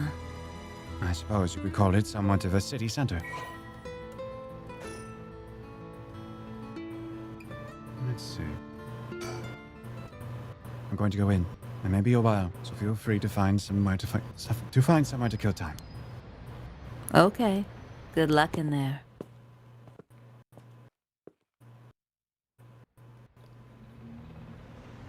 Sorry to keep you waiting. How did it go? I'll fast forward to the conclusion. I met with Takumi. There's no doubt he's the same man I saw last night. But it doesn't seem like he's a curse bearer. That doesn't mean he has no connections to the recent curses. He knew about the 7 mysteries. He even guessed we had a curse stone of our own. Excuse me? What? I tried to approach Takumi about a fallen item after I ran into him last night. However, You said your name was Richter, correct? I have a favor I'd like to ask of you. I'm hoping you could hand over the curse stone in your possession. Curse stone? What are you on about? There's no need to play dumb with me. In fact, there's no time for it. I had all the same reason you did to think you were a curse bearer last night. And your arrival here also confirms it. You are a curse bearer, no? you're right. We lack time. I'll confess, I am a curse bearer. I possess the curse stone of the haunting clappers. I'm glad to hear the truth. Finally, this conversation is worthwhile. It is a dangerous item you hold. Give it to me. My company will take the responsibility to dispose of it. I didn't know the soap business specialized in scrubbing curses clean. It is the prerogative of Miss Yamamori. Is that so? Assuming you've obtained the curse, you understand the power it involves, no? Miss Yamamori possesses supernatural powers akin to those of a god. She's an Ami whatever. She also has a deep love for this land, having transformed it from the pile of dirt it once was to the home of our headquarters. She cannot stomach the fact that it's now the site of these curses run rampant. So you're telling me the Queen of Hihaku is a real-life witch? She wouldn't appreciate being called that, mind you. There's a sorcerer by the name of Suigun Gamyodo who's gallantly working behind the scenes, exorcising spirits and the like. Suigun. Go on. That being so, there have already been instances of the dead coming back to life. Do you understand the urgency of this matter? These are curses we're speaking of, tools which are used by wicked beings to possess people. The rite of resurrection is nothing but a fabrication meant to seduce the curse bearers into unspeakable action. If you truly understand what I'm talking about, you must hand over that curse stone at once. Very interesting. With that said, just how many curse stones have you acquired so far? If what you tell me is true, surely the company would have launched a large-scale search by now. We have 6. 6? Whoa. I can rest at ease then. And here I thought I was at risk of being cursed. It seems we are on the same page. If that is the case, you should hand over your curse stone immediately. I'm sorry to disappoint you, but it's not actually in my possession at the moment. Considering its importance, I've been keeping it in hiding. Really now? Then I'll accompany you while you retrieve it. I'm sorry, but I've got something important to attend to. But I promise I'll return with it later. Very well. Then you won't refuse to provide your address and telephone number, I presume. How prudent of you. I'll oblige. Hands him his card elegantly. Yes. And that's how it went.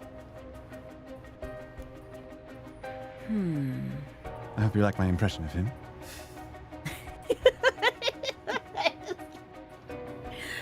So, they aren't after the ride after all? I wouldn't be so quick to trust him. Oh? I believe we're dealing with a master in deception. He may well have made up a story just to convince us to part ways with our stone.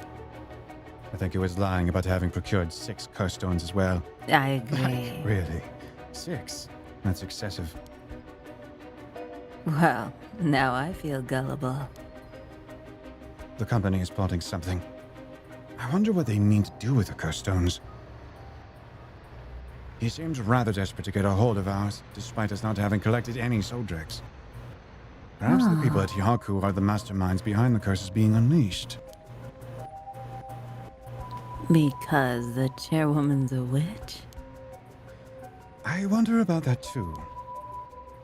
If she really were that powerful, would her secretary have divulged that information so casually?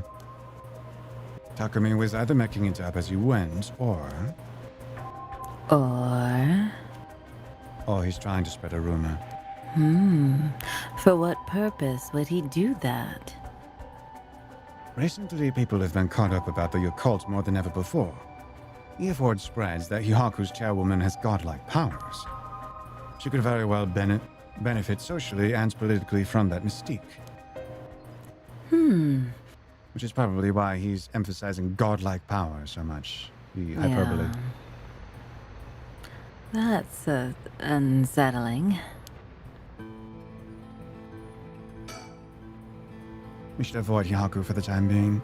It'll be a pain if I have to deal with Takumi again.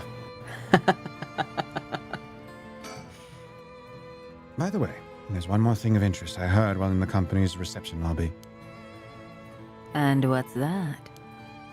People were discussing whether one of the bodies found this morning was that of a Hihaku employee. Ah, really? That's Shogo. It So long was. as the officials haven't revealed the identity, it all amounts to no more than speculation, though. Despite that, I've reason to believe Hihaku Soaps is deeply involved with the 7 mysteries. At the very least, I can assure you I've gathered that much. The more we know, the better our negotiations will go. I believe that is everything in this area. Let's think.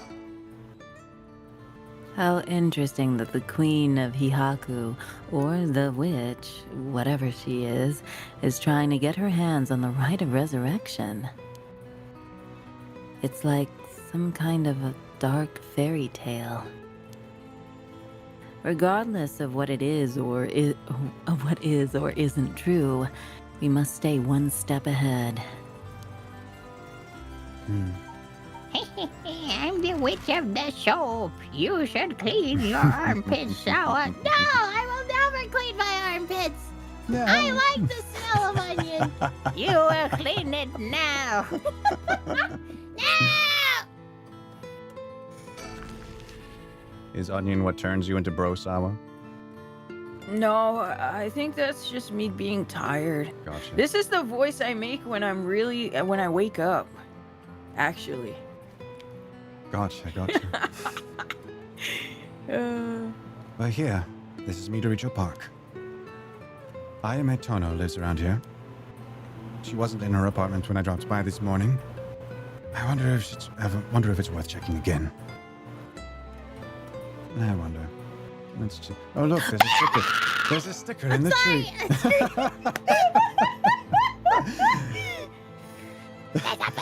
Oh, good going, ma'am. You found haiku. That's a rare one.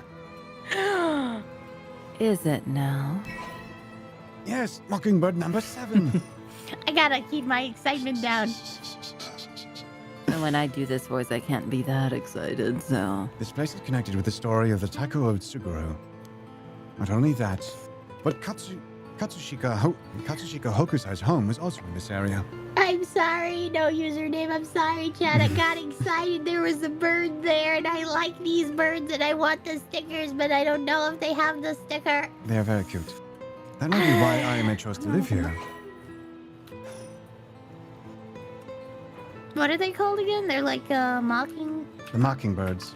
mockingbirds stickers.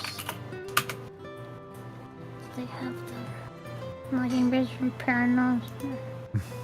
I want these fucking stickers. It's always heartwarming to see students playing in the park.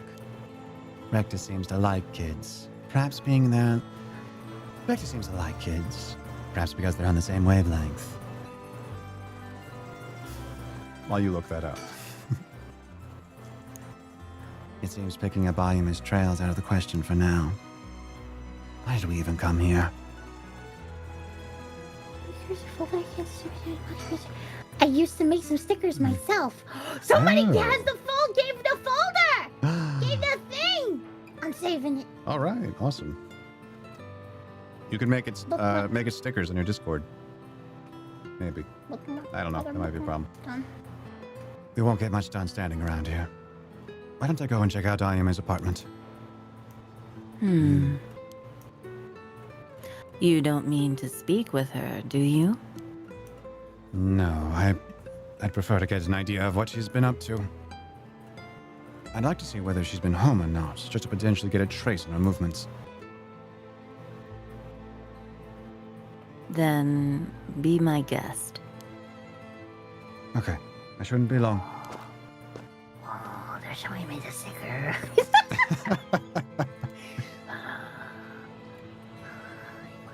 I'm back, ma'am. So, nothing? I'm afraid so. She still hasn't returned. However, I noticed a few people who seem to be related to the police force keeping a watch in the area. I don't know if they got eyes in her apartment, but they do appear to be watching the building it's in. Interesting. You got a sharp eye to have noticed them, despite them being so covert. What can I say? It's part of the job. He probably knows the... Well, yes, probably. But he also just is experienced as a detective and... Oh, really? As a- Extraordinaire. as a police- No, that's right. Well, yes. He did leave the police force, so he had all the same training as them. However, it meant I had to refrain from knocking on her door or looking through her windows. I wasn't able to check her electric meter or mailbox either, unfortunately. You were planning to go that far?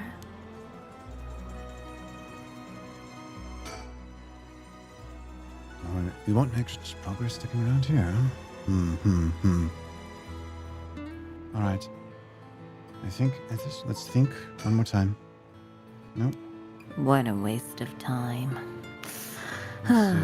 Is there? There's nothing? no cops around that we know. Nope. Nope. All right. It's time to move. All right. Where else? Now, this is one of those things I want to check.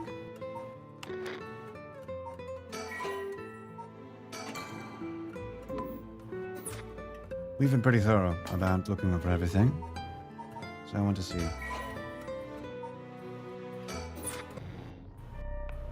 If something would change. Okay.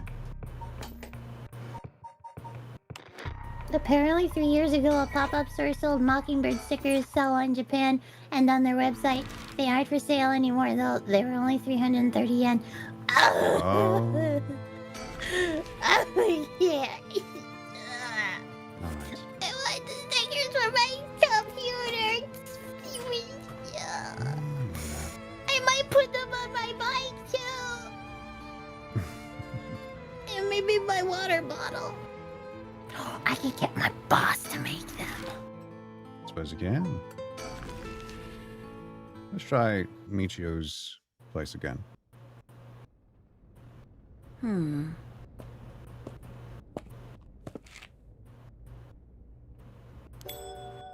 Huh? Oh. So, you came here too. You came here too. It's the girl, isn't it? What is it? Oh. Oh. Could you repeat what you know one more time for me, Richter? Oh no!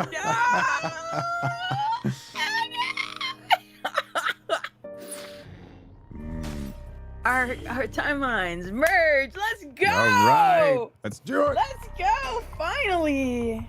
Haruhi and Richter visits Michio's home, having determined her to be a key player in the unresolved kidnapping case from Europe before. As the complicated story begins to unravel, they encounter two men.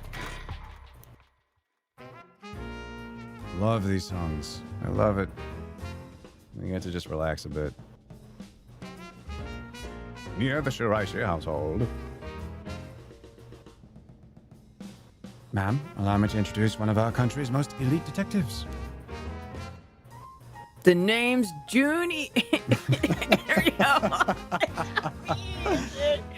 The name's Jun Erio. I'd hardly call myself elite, but either way, it's nice to meet you. I wonder if I was being sarcastic when I spoke before. This here is the brilliant Chief Inspector Tsutsumi, and yes, he's just as rough and tumble as he looks. Sometimes I really don't know if you're complimenting or putting me down. So, you two are detectives? This is my client, Mrs. Haruhi Shigima. Her father's a big deal in the police himself. So remember to mind your manners. A big wig named Shigima. But boss, you know this guy? Shit. I've heard the name, but I don't keep track of who's in the upper echelons. There's no need to worry. I'm my own person after all, and my father has nothing to do with any of this. Oh, did you hear that, boss? Looks like you're getting off easy again this time. Don't make it sound like I'm involved with some shady business. Ain't like that. You see, you both seem rather jovial despite being detectives. How rare. All the police officers I've met have always been so dull. Well, you won't find any dull cops here. We'll round up all your criminals with a smile. That's our motto. How lovely. Keep it up. Just hold on. I think my voice is dying. Don't One die! second. It We won't. need water. You're right. You're right. Just hold on 1 second. This is the first I'm hearing of that. Well, you're right about them not being your typical detectives. Let's look for Talk to birds. me. Oh, well, yeah, let's look for birds. Uh, There's one right there! I'm sorry for yelling. Damn, I there was get one excited. here. Lucky, that's number 12, the Royal King Penguin. Oh, it's a penguin and he's wearing a cute little secret outfit. Look at him! I love them. I love them so much.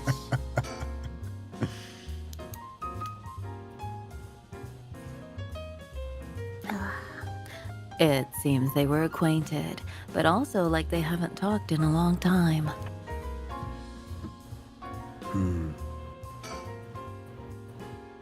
I guess knowing how to deal with cops is also part of an investigator's job. Not quite. The two of us used to be comrades, is all. Comrades? That's right. Richter used to be part of the police force himself. He quit a few years ago to go solo. Is that so? You should give it a try, Ariel. There's more freedom in working as a private investigator. I can't say much for the quality of life, though. It's been 2 years, right? I hadn't heard of you since you quit. I didn't think your business would last, but here you are. You sure you don't want to return to the force? We take you back with open arms. What? To sit on my ass and watch the birds fly? I'll take a pass. I don't belong in that world. Come on, Richter. We need your talent. The public needs you. Nah, you don't. This is my calling. The police will manage just fine without me. I'll keep on tying up all your loose ends, saving the little birdies you abandon.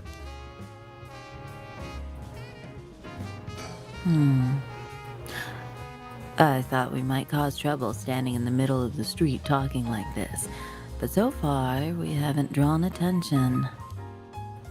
Then again, that might just be because nobody wants to get involved with this case.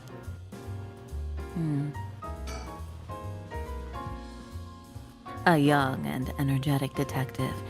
He seems to have a strong sense of justice.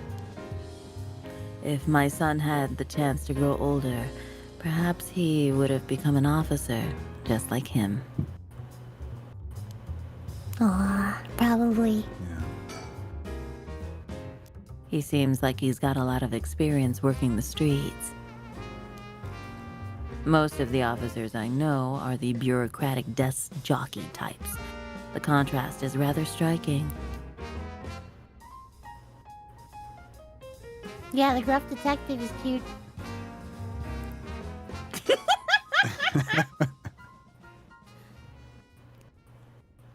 By the way, ma'am, this might be sudden, but there's something I'd like to confirm with you. And that is? Do you happen to know anything about the 7 mysteries of Hanzhou? Sorry, Chief, but that's hardly. With all due respect, investigator, I think my question was addressed to the lady. If you insist. What do you say, ma'am? Can you tell us anything?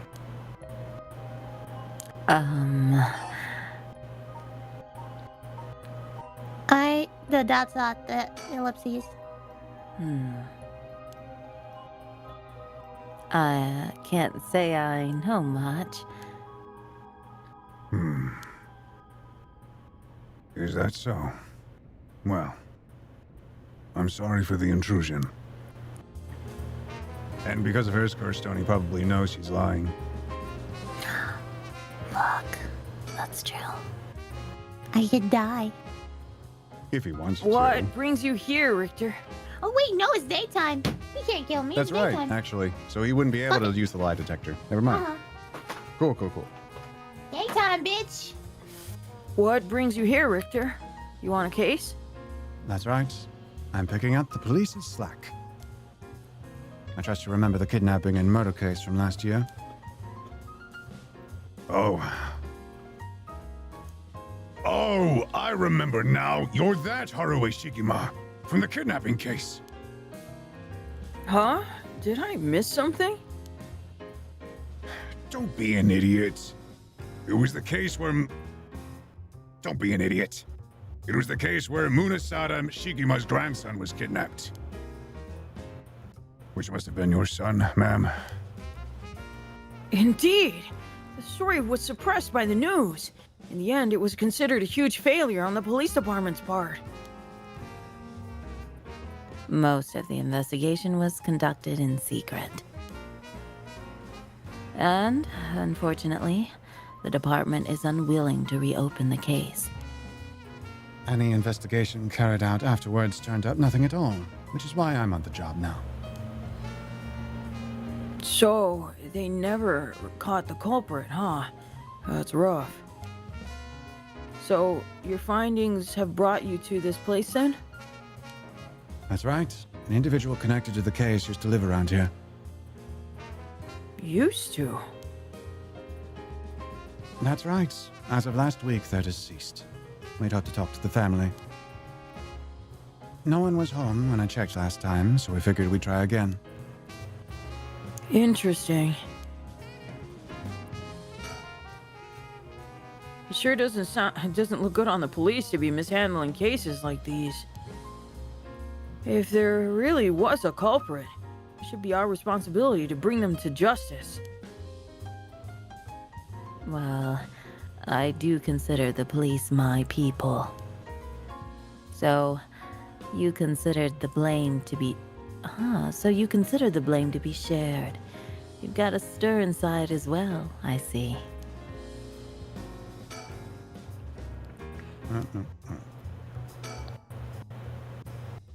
Come to think of it, I heard some things about this area last night.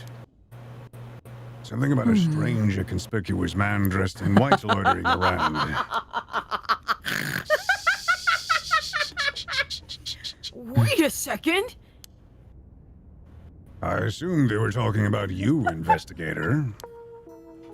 Well, I won't argue that I'm strange and conspicuously dressed in white. And as it turns out, I was out here last night to conduct my investigation. Did you run into anything strange or out of the ordinary? Out of the ordinary. I guess I did observe a few suspicious characters. You were asking about curses just now. Why would a public servant be interested in the occult? Boss, Victor's a smart man. He can help us if we tell him what we know. I can't promise I'll be of any help to you, but I'm interested in hearing what you've got to say. Something is happening in Honjo, isn't there? It must be something big if they've got you head office guys on it.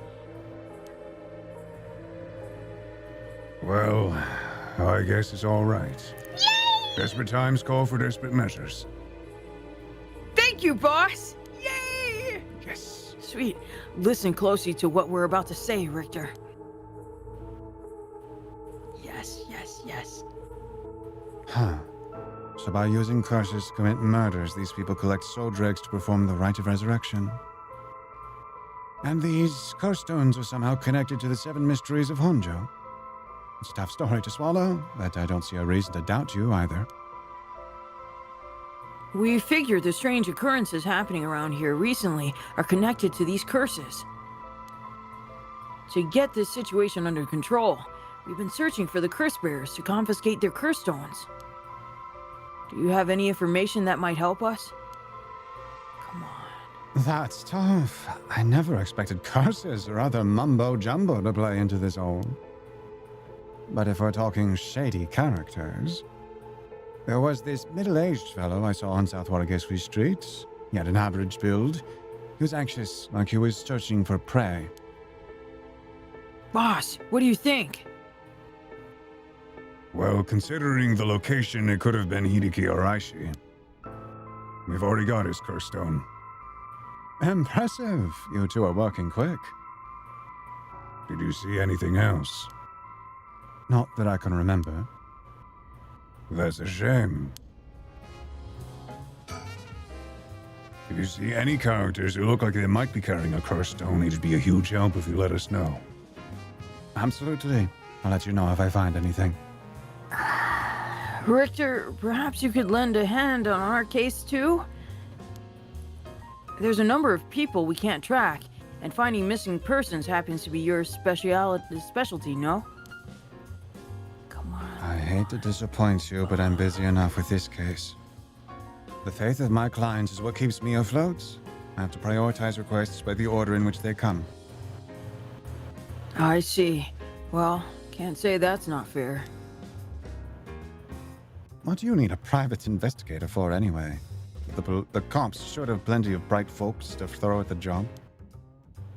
True, but this isn't an ordinary case we're dealing with here.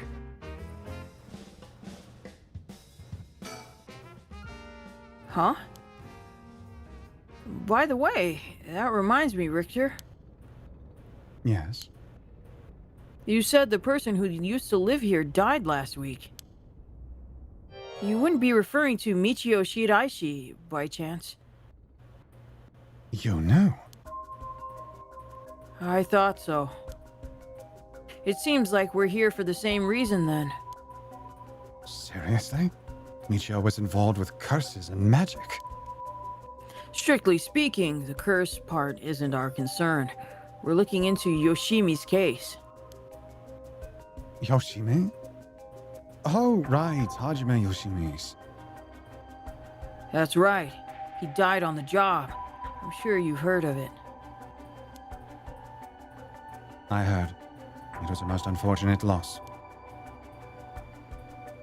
So there's a connection between Hajime Yoshimi of the Juvenile Division and Michio.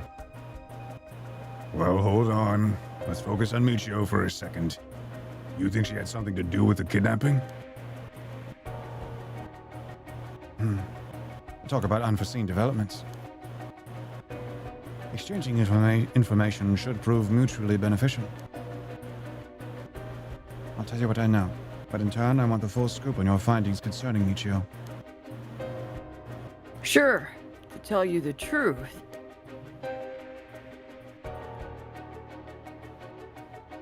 What? You believe Michio's ghost is the one who killed Mr. Jonochi? So he wasn't just mumbling nonsense. I mean, we haven't fully confirmed anything yet. But the testimonies we've heard and the evidence we found point in that direction. Testimony? You mean from those, psychic high schoolers? Didn't they also say there was a chance Michio hadn't killed herself? Wait! If that's all true, then... Did you figure something out? Kankichiro Iwai!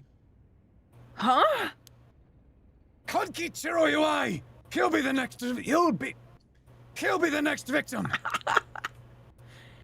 We have to open the door to the Shiraishi's house. We need to look inside. Let's go. Hey, what's gotten into you? Boss? I'm sure the landlord would give us the key if we asked. Screw that! You know how long that could take? We can ask for permission later. I was wondering why they didn't just, bust into the... To be honest, the family could be dead inside. Newspapers all over the place. I think he just figured that out, yeah. Richter? Hey, Richter! Calm down! We can't just... Everybody turn around and look away. Oh no, the door is open. How did that happen? Oh man, how do I do this? Such a delicate voice. Take that, you shitty door! That's how you do it! Nice. Richter! Get a hold of yourself! I see you're still the same as always. Can you imagine if I had to do that in the Michael Jackson voice? Everyone, Yeah. come quick! Look at this! Everyone, come quick, look at this.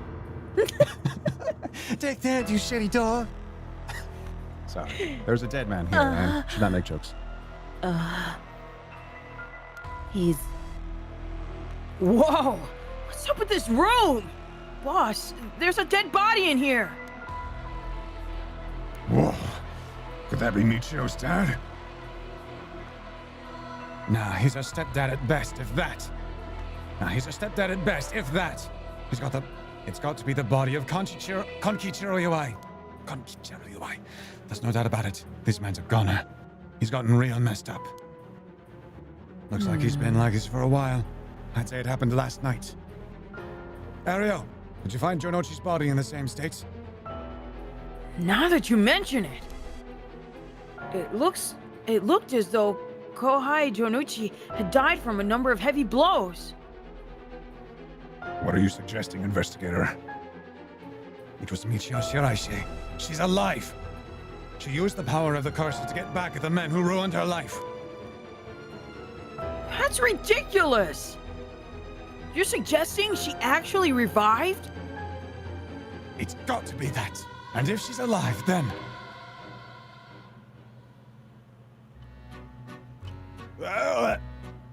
Hey! I need to investigate the room! My apologies for interrupting. I know we've just arrived at an interesting plot point. Yes. But do you really think a dead girl is going around taking revenge from beyond the grave? Consider this. What if Michio Shiraishi never died?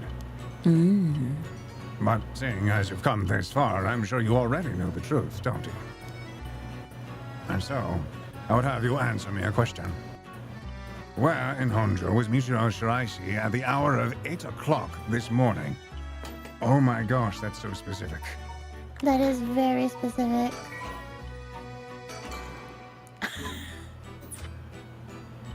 Hour of 8 o'clock this morning. Oh gosh. We have to choose. Okay. The Candy Shop Center. All right, 8 o'clock. 8 o'clock would have been after everything that went down. And we know that it was Yako, and we know that Yako went home, right? So it'd have to be her place, Yeah. right? Yeah. And doesn't she kind of live by the candy shop? Yeah, I'm thinking candy shop. Let's just go with But, that. yeah. At least that was like the last screen of like the end of that chapter when she went home or something. I see. Very well. Let me test your reading. Your congratulations. You are correct. Yeah. Wonderful. As expected, you got it in one go. Well, the cause of death was such, was it not? The cause of death was such, was it not? You must have noticed some time ago. Let's get back to the story then, shall we? I've taken Yes, I enough of remember your time. we went to the candy shop to see if they knew anything about her with the two girls. Yes. What? So you really think Michio Shiraishi is alive? Just think it through and it all becomes obvious. It tracks, but... do you really think that girl could have managed all of this? First of all, Ario, go report this to HQ. Understood. I'll get on it right away.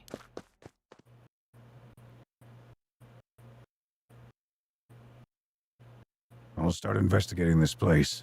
It sure isn't lacking in stuff that needs a looking at. There's a bunch of photos of the same person pasted on the wall over there. Huh? Whoa now, hold on. These photos, these are all of Fumichika Nejima. Gross. What? Really? Come to think of it, he was in the papers a lot back in the day. Oh, there's even more pasted up over here. These are all cutouts from newspapers and magazines about the Nejima murders. I don't get it. Why the weirdo shrine? Let's keep looking around, It was his Oshi. I guess. Look at these. Pictures of Fumichika Nejima cut out from the newspapers and magazines. Whoever put these up was obsessed. I wonder what their intent was.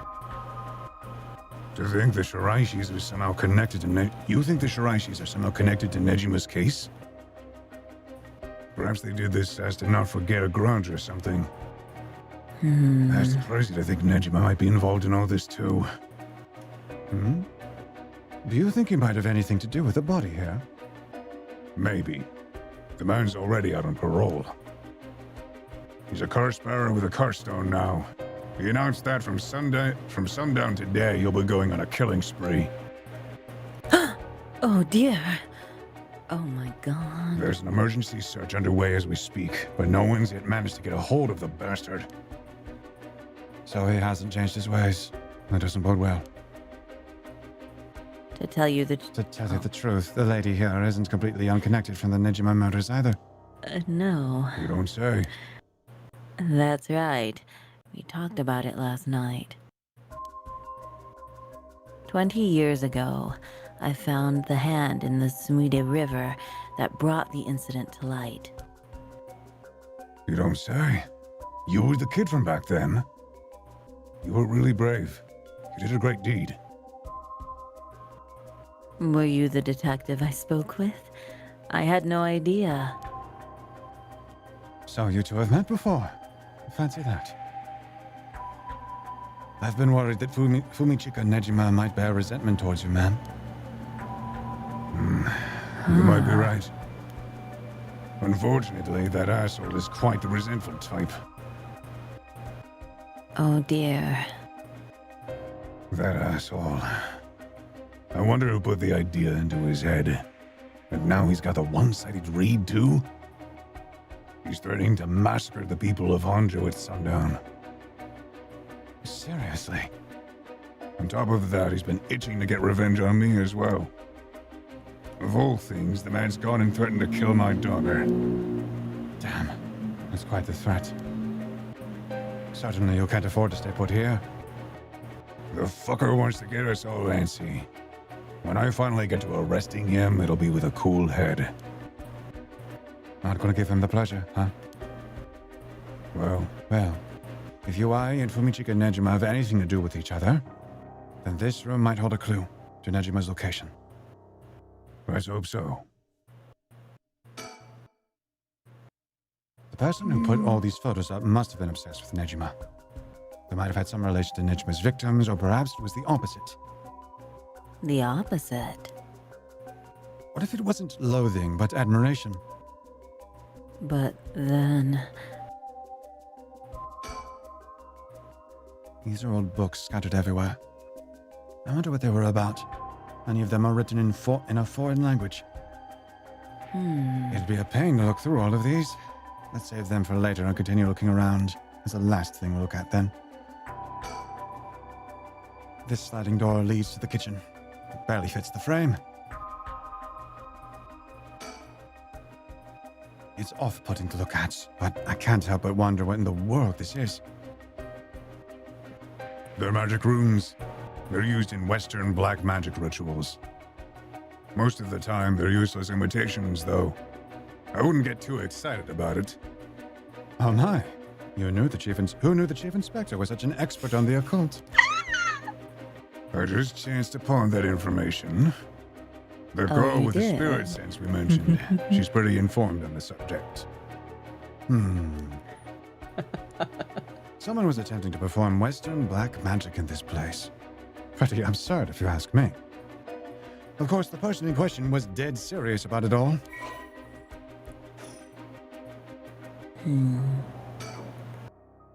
It looks like the things spread around here have been like this for a while now. The ritual, or whatever, was something he attempted up to recently. Plenty of the neighbors mentioned having heard strange mantra-like noises coming from during the night. You think Hawaii was the one chanting? Hard to say.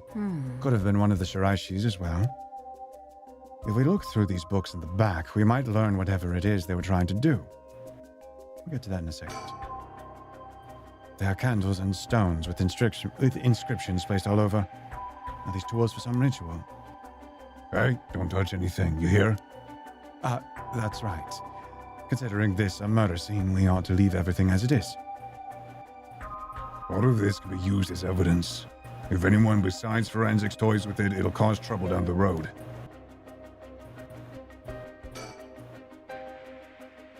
There's nothing around to confirm his identity, but by the looks of him, I'd say he's Konkichiro Ui. You've seen him before? I heard he had a criminal record, so I assumed he wouldn't have held a respectable occupation. Is this what a curse does to a person? Ma'am, It's best not to look so closely.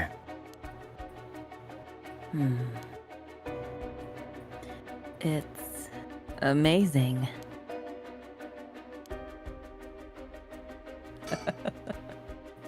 Crow is what it is. This drawer is really old. Chief Inspector, do you mind if I look inside? Huh? I mean, in normal cases, only the police would be allowed to touch things, right?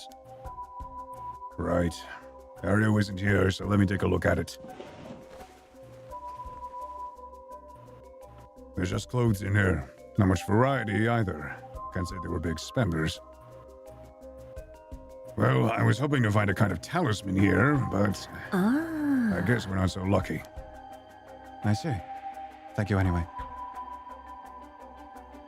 Nejima's picture. It's the same man in every picture. Is that Fumichika Nejima? Wow, this is quite the spectacle. I don't think I'll ever manage to erase this from my mind. Don't worry, Richter. You're quite the spectacle yourself. Well, thank you, ma'am. Do you mean to compare me with the likes of a bizarre criminal?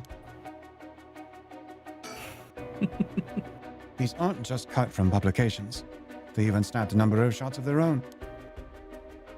They must have admired him. Why else would they have collected so many pictures? Whatever the case, it's certain they were obsessed.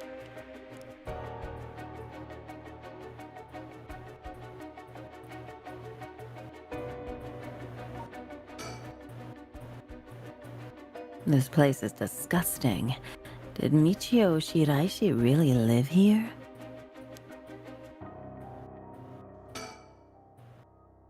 What do you say, Chief? Would you let me look through it if I wore gloves? Well, it's not like I'm any help with foreign languages. Go ahead. Thank you. Huh. This seems to be a book on Western black magic. The same runes are written here, alongside detailed descriptions of the procedures. I suppose you'd call these grimoires. It's all a bunch of nonsense, if you ask me, though. You think this EY guy was studying them? Perhaps to study some kind of ritual. There are a bunch of handwritten notes beside the grimoires. Whoever it was, they were serious about this. EY doesn't look the type to be into this stuff, but you shouldn't judge a book by its cover. But why would he be studying black magic? According to the materials, this here rune is for the restoration of youth. Perhaps he was trying to become young again.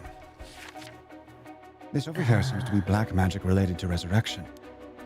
Each one of these spells requires a human sacrifice. Talk about dangerous. Resurrection? Like the rite? I guess no matter what part of the world, people will turn to the occult for similar reasons.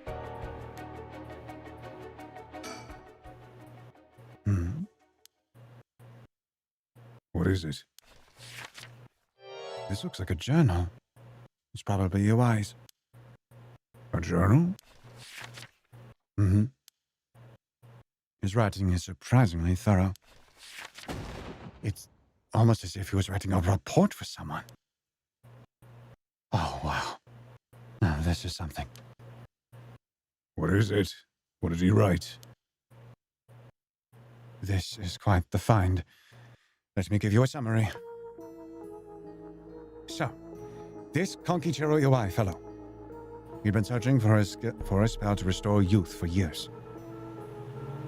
So, he was into black magic from the start?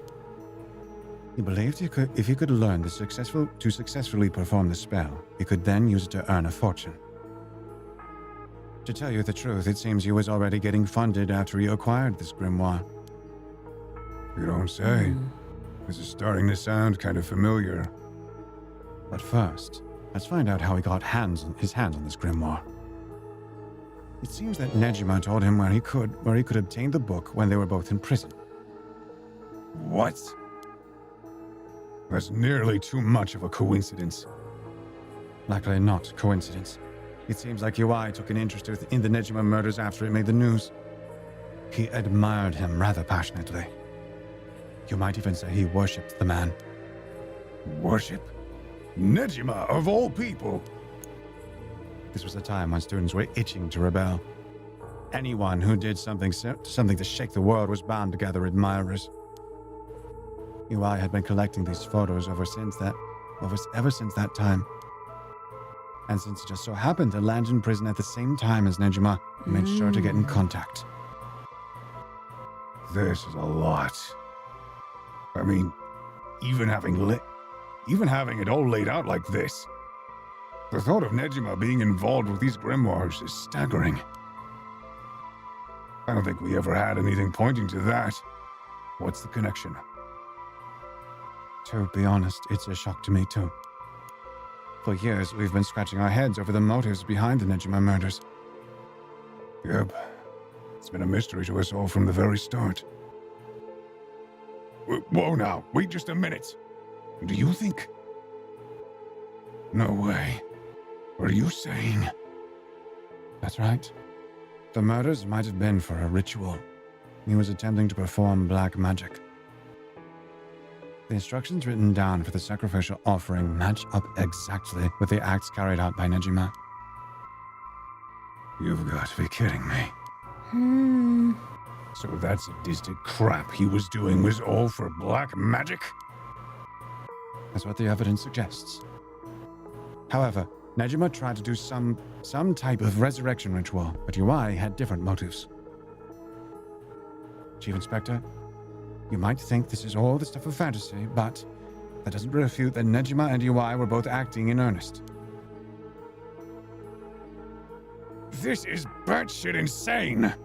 You're telling me that nutjob did all of this for some hokey-pokey resurrection? Shit. Resurrection? That means there must have been someone Nejima wanted to bring back to life. Tom, that's it. That has to be it!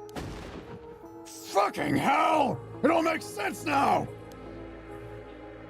What? What is it? So, about the Nejima murders. There's some information that's been kept from the public. Go on. When we broke into his house and arrested him, we found a baby. What? I'm sorry, Jack. A baby? It was a girl, looking to be about 6 months old, but she was covered in filth. She looked so weak and sickly. We called the medics right away. If we were seconds later, I'm sure the girl would have died. So was Nejima the father? He told us he'd found her under a bridge. He found her. She was abandoned? I've heard of parents threatening to leave their child under a bridge as a threat, but to think it really happens. I suppose there are those cases with the dead newborns found stuffed in coin lockers, so it's not without precedent. Oh, no. Whatever the case, we never found out the truth. But there's one rumor from back then that I could never get out of my mind. That is starting to sound more likely now. He had to kill a kid. Well, I'm sure this isn't the first time you've heard of it.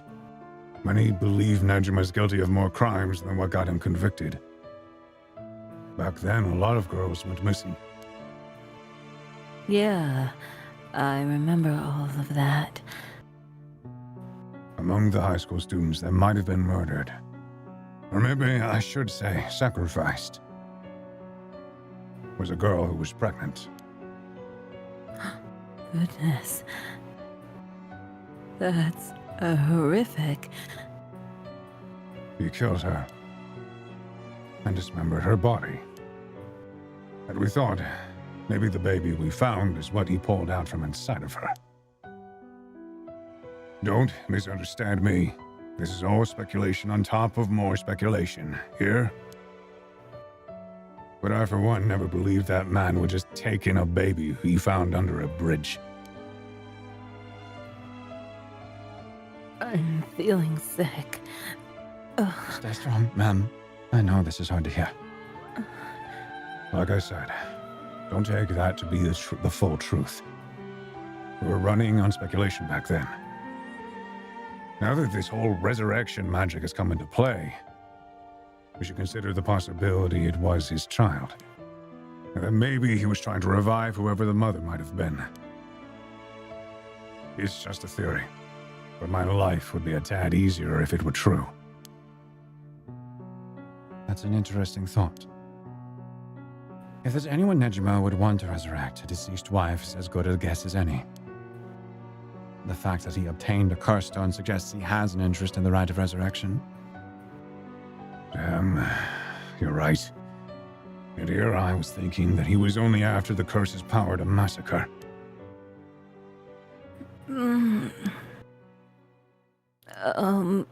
Chief Inspector, Yeah? what happened to the child? Without a birth registration on file, best we could do was find the girl some suitable foster parents. It was decided to keep the circumstances secret for the sake of the child's future. Well, I'm glad she was taken care of. Don't mean to derail the conversation, but there's still more written in Uai's journal. We know Uai had managed to obtain the grimoire thanks to the advice he got from his idol Nejima while in prison. After conducting research and gathering more information, he determined he had a chance to get rich quick. Right. He thought he could make money if he could successfully use rejuvenation magic. Correct. Turns out someone gave him an idea. Someone gave him the idea. And get this. It was the one and only queen and chairwoman of Hihaku Soaps herself, Natsue Yamamori. Wait. The chairwoman of Hihaku's soaps? So, that's where this leads. Here, let me read what he wrote. The queen of Hihaku had a strange fear of growing old. Her fear of death is even worse. If she does die, she wishes to be revived, and she will spend whatever it takes to preserve her beauty. Magic, rituals, and rites. She'll use whatever means necessary. Her tenacity is unbelievable. She was apparently investing money into any research on resurrection, the restoration of youth, and the like. So she would even throw her money at the occult. The places greed will take you. Well then, that brings us to Hideki Araishi.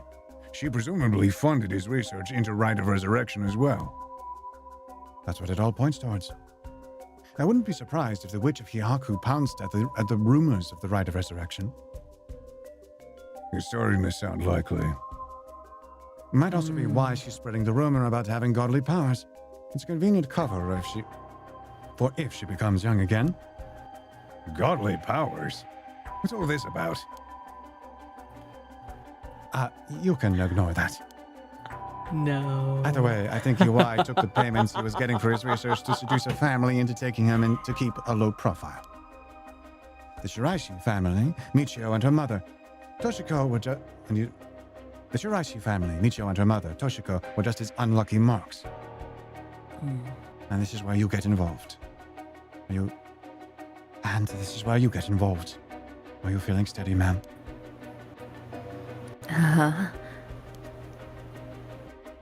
This has something to do with me?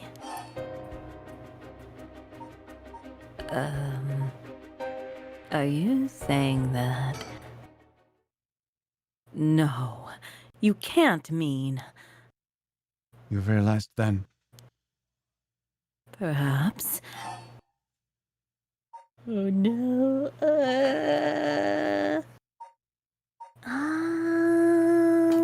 I'm gonna save. Okay. For no reason. All right. You want to finish the sentence again? I'm gonna suck at this. Let's go, chat. Let's go. All right. No. Um.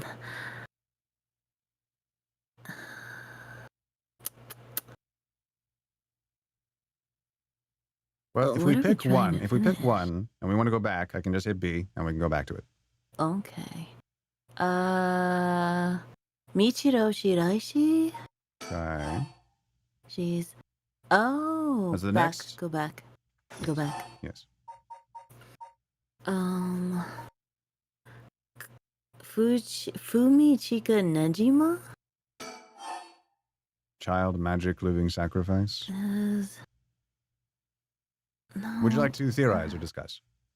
Yeah, let's discuss it. Sure. So, he's going to reveal that it's related to her, that she's related to all of this somehow. Yeah, And she's figured she out is. how. So, we know that we're in a room where black magic was conducted by Kankichiro Iwai. We know that Fumichika Nejima and him shared information, but as far as any magic that's relevant to what's in this room, it's Kankichiro Iwai. And also, Michio lived here, and Michio's the one who killed him. But the next options are living sacrifice, magic, and child.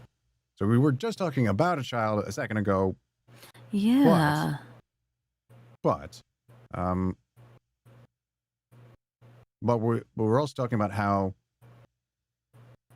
this is related to her, and he is specifically being a detective for the cause of her son's death. What was the name of her son again? Her son,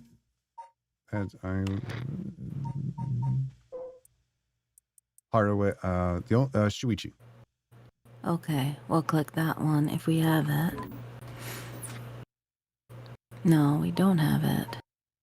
See, I would assume that he was a sacrifice I would agree. by EY, but it's not including it. Well, So Kankichiro's but we're living talking about sacrifice. how the black magic required a living sacrifice. Yeah, So yeah. I think we're leading into the reveal. Yeah. Living sacrifice was a child. Yeah. Kankichiro's Iwai's living sacrifice was a child. Oh my god. That's exactly it. That's what I wanted to say. Can you imagine? Never mind. Iwai moved in with the Shiraishis to practice his magic. He needed a sacrifice to perform his youth restoration spell, but that meant extracting the life force from someone young. And this is also why we heard that Michio was seen escorting him. Bringing Her son. somebody over here. Yeah. Oh no. Of course. That awful man. So, it was a why. This man. Iwai worshipped Nejima, so he must have also despised Nejima's detractors. Not to mention, he was captured and sent to jail once before. Surely he had a bone to pick with the police. So when he realized he had a chance to both avenge Nejima, embarrass the police, and acquire a living sacrifice at the same time... Fuck! You got it. Iwai kidnapped Haruhi Shigima's son and managed to score 3 birds with 1 stone.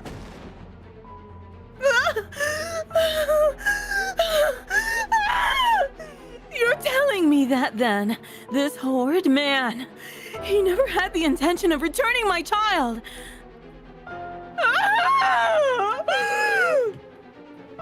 I thought there might have been a reason why the kidnapper seemed to be mocking the police.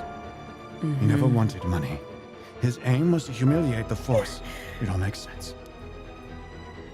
He must have used Michio to lower your boy's defenses and then kidnapped him on his way back home. That man, he took Shuichi. Oh no. Ma'am, Oh, please no. calm down. Oh, no. I understand, but you must remember to breathe. No. You don't understand. You have absolutely no idea what I've been going through. This isn't a joke. I wouldn't expect the police to understand. You'll never understand. Living sacrifices! What a stupid, stupid idea from a stupid little man! Okay, ma'am. Let's just take a moment to breathe. Why don't we get some fresh air? I can't believe this! This is... Ugh! Chief, I think it's best we take our leave. But before I'm we going go, to kick a puppy. there's one more important piece of information noted in his journal. Oh? UI got in contact with Nejima last year after Nejima was released on parole. We provided him with accommodation and financial support. Is that so? He managed to find a hideout for Nejima to stay in. Damn it. Damn it. If anything, rather than use his money to support the Shiraishis, it seems most went to Nejima instead. If Nejima's looking around anywhere at the moment, it's probably in that hideout. Did he write where it is? Unfortunately, Damn no. it! Damn it! Not that I can tell. But it seems Michio knew where it was. She never met with Nejima in person, but she was made to go in and clean up among other things. What good is that information? The girl's already dead. Wait! No! She's alive! That's right. Michio Shiraishi is alive. If you can find her and get her to talk, you can get her to spill the beans on his hideout too. Investigator, I'm asking you. I should be going. The lady's not well. Damn it.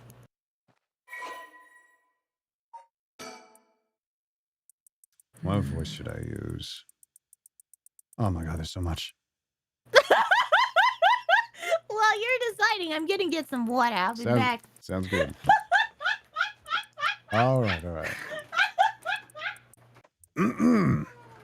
My friends, this is an important occasion. Now I gotta figure out a voice that shows for all this reading.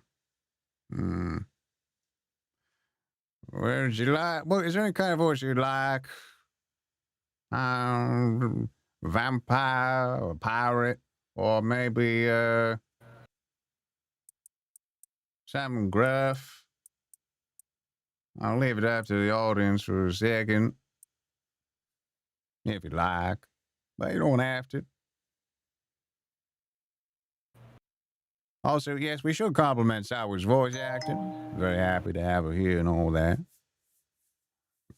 A vampire. Let's do it then. Konkichiro Iwai. Konkichiro once made a living by placing advertisements in magazines to sell funny magic items and good luck charms. He held a nostalgic yearning for the post-war era when things and people were simple, and has nothing but negative things to say about the rapidly developing ostentatious world of late. Radical in his belief that it would be better to tear down society and start over again. Ooh, it's hot in here. Konkichiro was My God. discontent with his life It's like spent a poking storm around in here. society's cesspools Oh, to make a few coins. When the Nejima murders were widely reported in the media, it had a great impact on Konkichiro, as it witnessed how a single act by a single man could cause a major rift in society. Perceiving Fumichika Nejima as a great hero, he began collecting every piece of information he could find on the man. Konkichiro was later arrested for his illegal business practices, and a chance meeting with Fumichika during his incarceration solidified his idolization. He was captivated by Fumichika's talk of black magic, and following his release, acquired the grimoire Fumichika had hidden away. As for Toshiko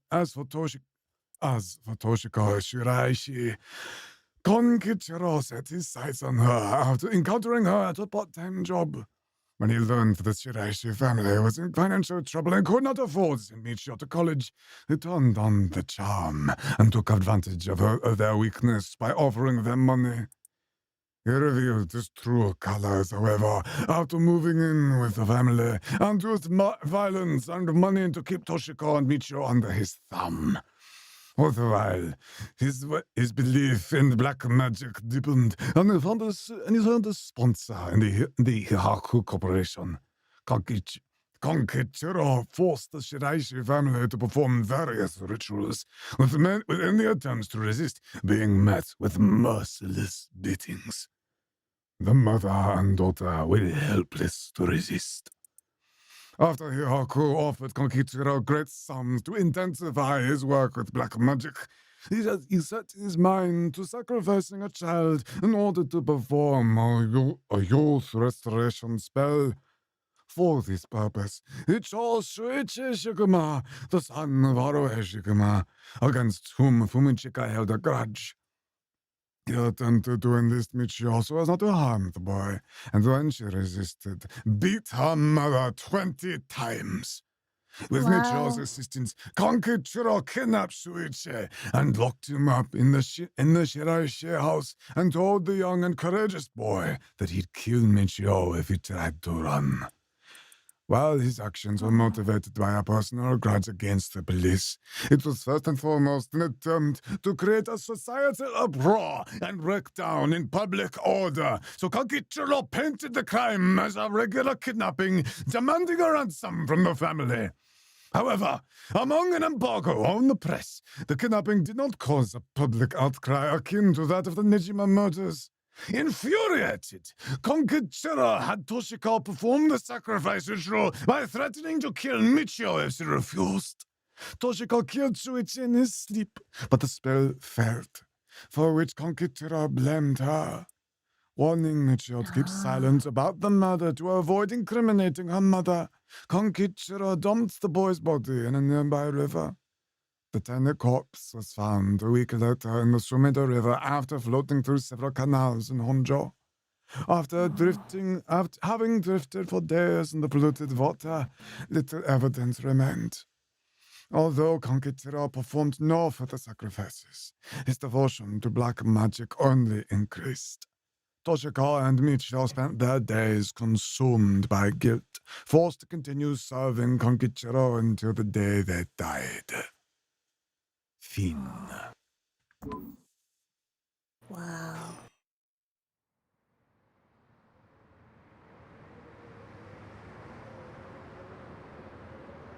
Blah. Oh. Blah. As requested by the chat. Are you That feeling does better? sound like that vampire from what's that movie? I'll find it later. No. Are you feeling better now that we've gotten some fresh air, ma'am?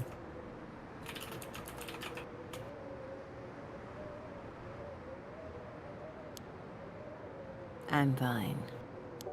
I'm fine. Suddenly finding out who the kidnapper was really made me lose my wits. We managed to solve the kidnapping case by pure luck here. Was it Dracula?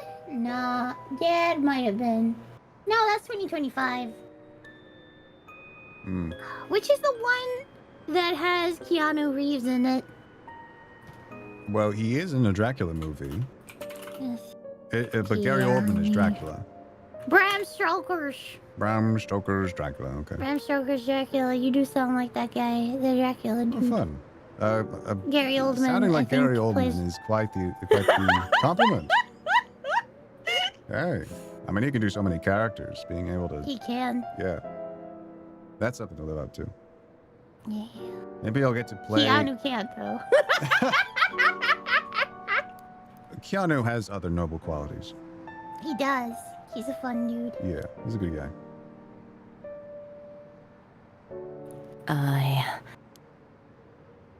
I feel grateful towards Michio. Because he killed the kidnapper? There's that too. But it's for something else. If Michio is the one killing all these people, then she must have acquired quite a sizable amount by now. Soul dregs, I mean.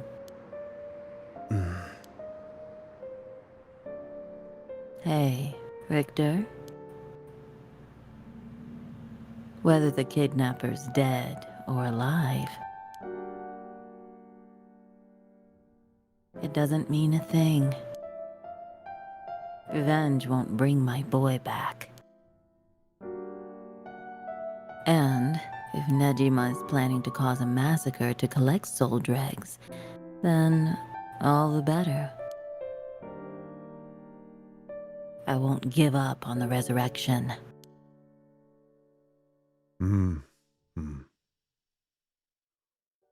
So, I'm counting on you. Oh no. Yeah, she's insane.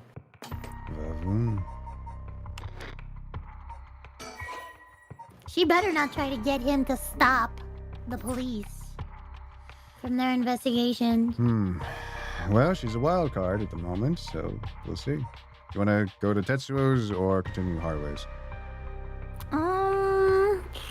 Tetsuo's. Okay. This is the best. It is. At the Shirashi home, Tsutsumi and Ario learned the truth about many things, including the death of Kankichiro Iwai. Wait, I don't need to do this right now. Yeah, we did all that. Yeah. We were there. We were there. 1 p.m. We're getting close.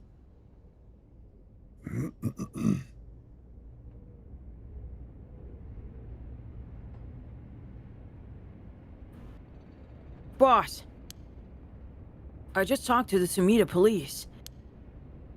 Oh? What now? They found an abandoned van in the Chiba Mountains that looked like it'd been in an accident. Oh, it's a stupid car. Yeah. They couldn't lift any fingerprints from it, but they found blood splatters on the front.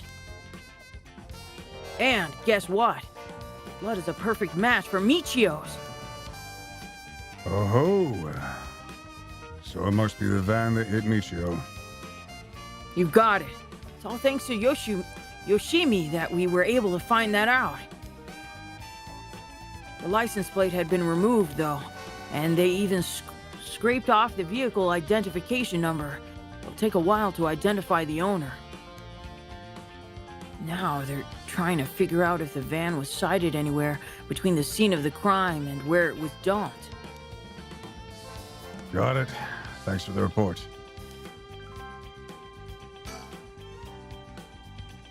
He still doesn't look tired after all this running around. Wish I still had all that stamina. Same. Yeah, same. It's nice that we got permission to use the school as our base of operations. The principal and head teacher were a little reluctant at first, but they were convinced that it'd help the investigation.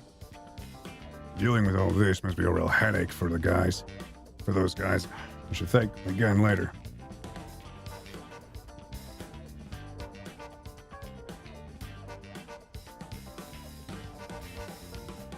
The sticker! Good catch. Oh, I love it. That duck is like, wah, Yeah. wah, wah, wah, Mhm. wah, wah, wah, wah. I guess we still can't rule out the possibility that Michio did commit suicide. Wah, wah. She was so young, and all the adults in her life did push her around. But, What do you call a king duck? Or, oh, no, hold on. How do you address a king duck?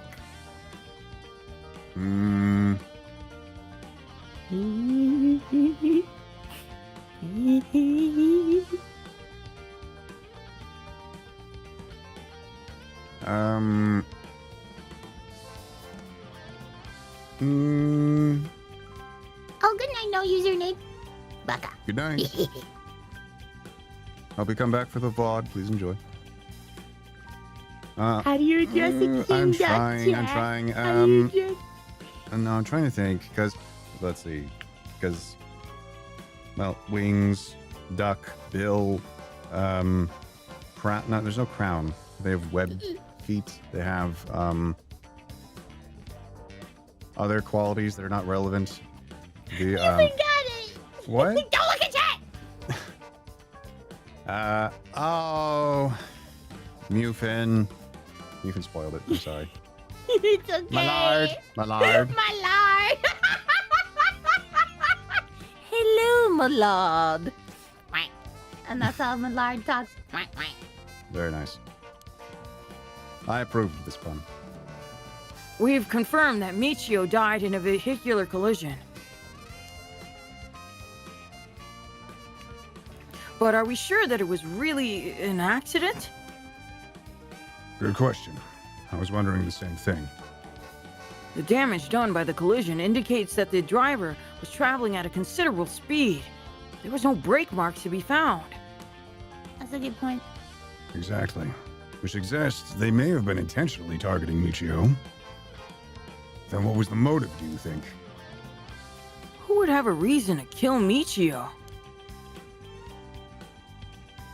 The first person that comes to mind is Kankichiro. Kankichiro Iwai. After all, she knew about his crimes. But then, Iwai was supposedly able to control Michio by intimidation alone. There's also that teacher who was taking advantage of Michio, Kohai Jonochi, but she was blackmailing him, so it's kinda not, nah. No, wait, was she No, he was blackmailing No, he was her. blackmailing her. Right. Yeah. But then why would he kill her? But to Right, say he killed her to stop people from finding out he was blackmailing her, doesn't seem likely. Right. You're right. Though both of them have fallen prey to a curse.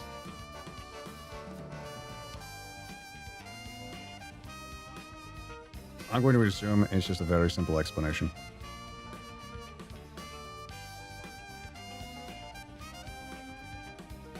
Something like, just the drivers were weirdos, so they didn't brake because that's just not their thing.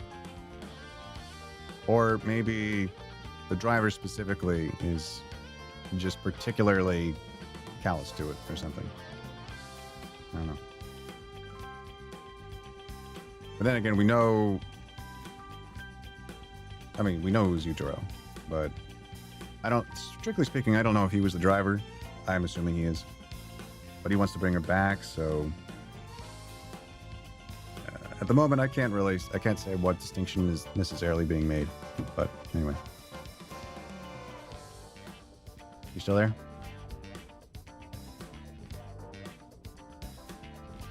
I think Sawa, you're either muted or you're falling asleep.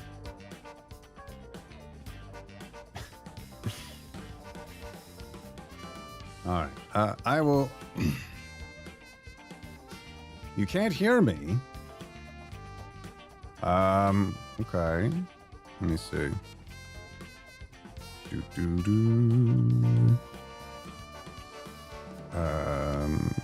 Curious. Yeah, it's Discord. Discord. Yeah. Freaking knew it. All right. I was like, that has to be. I was listening to your stream and you're like, you're muted. I was like, no, you are. You're muted. What do you mean? Nah, just a connection being That's true. In that case. not ready.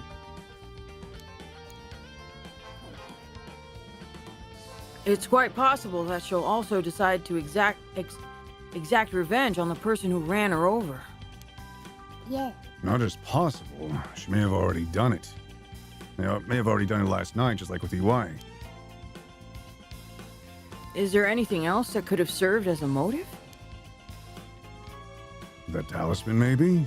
The one Yoshimi was looking for? Oh! Do you think someone wanted to take it from her? Well, the talisman wasn't found on her remains, nor in her house. That's a good point. But doesn't a hit and run seem like too drastic of a measure to go for a little talisman? Then in the end, it might have just been an unfortunate accident after all. Yeah, looks that way.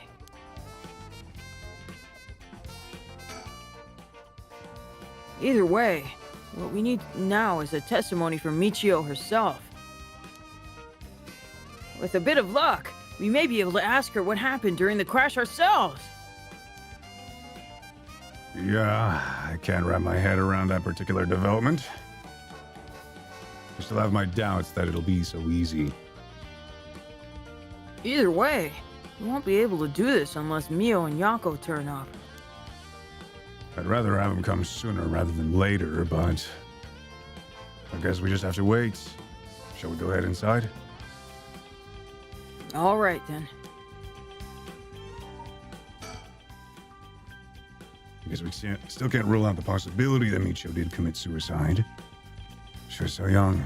All the adults in her life did was push her. No, I said this. Let's look again. Oh, hey, Ariel. I wanted to ask you something. Aye, aye, boss. Jeez, you're an eager beaver. Yeah. I haven't said what it was. I haven't said what it was yet. Right.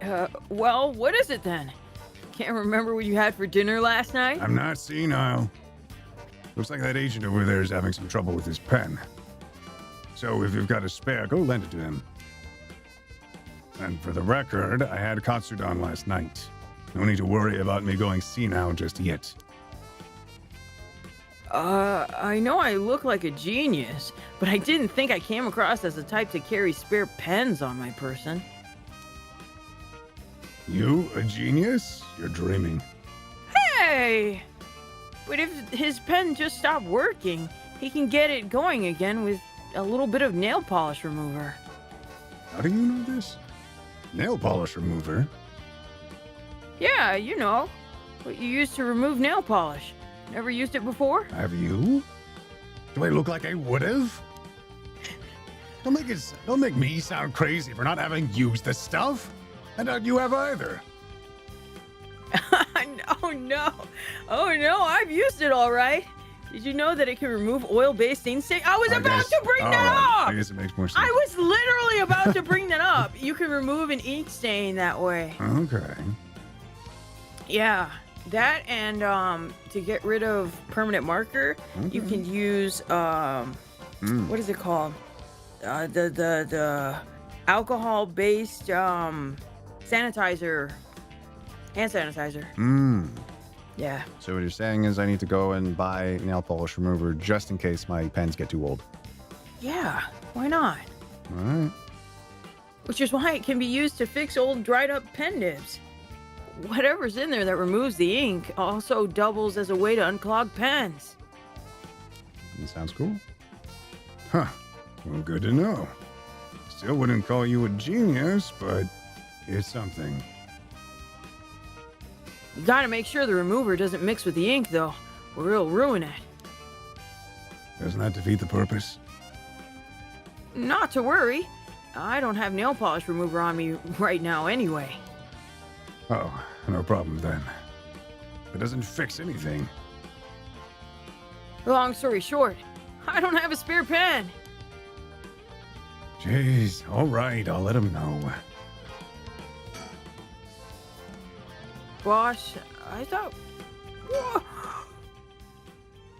Let's head into school! Let's go! Let's do it. I'm sure they'll be here any moment. Did we have like a meeting for them? Did we have like a set time we were gonna meet them or something? We were going to meet them after they talked to the teacher, right? Oh no. So I guess it's more like, yeah, they went and talked to the teacher and then they were supposed to come back to us, right? Yeah, they were supposed to come back Yeah. from the cafe. All right. I'm guessing you want to do Yako's. Yeah. All right.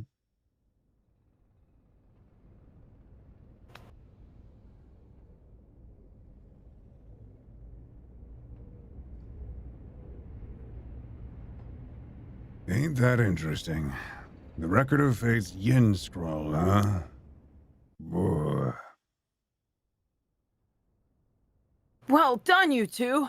That's some good info you got from that teacher. Thank you. Good job, boss. Operation Schoolgirl was a success. Ario, stop making things sound weird. Anyways, let's share what we found at Michio Shiraishi's house. Yes, please. Yes. A man named EY kidnapped sacrifices for black magic. And Michio helped with the kidnapping? And Mr. Giannucci used that to blackmail her?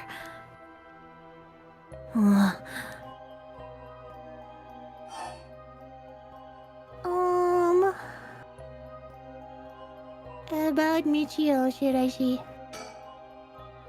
Based on the report and looking at the circumstances surrounding the deaths of Jonochi and Iwai, if Michio Shiraishi did it, it would make sense.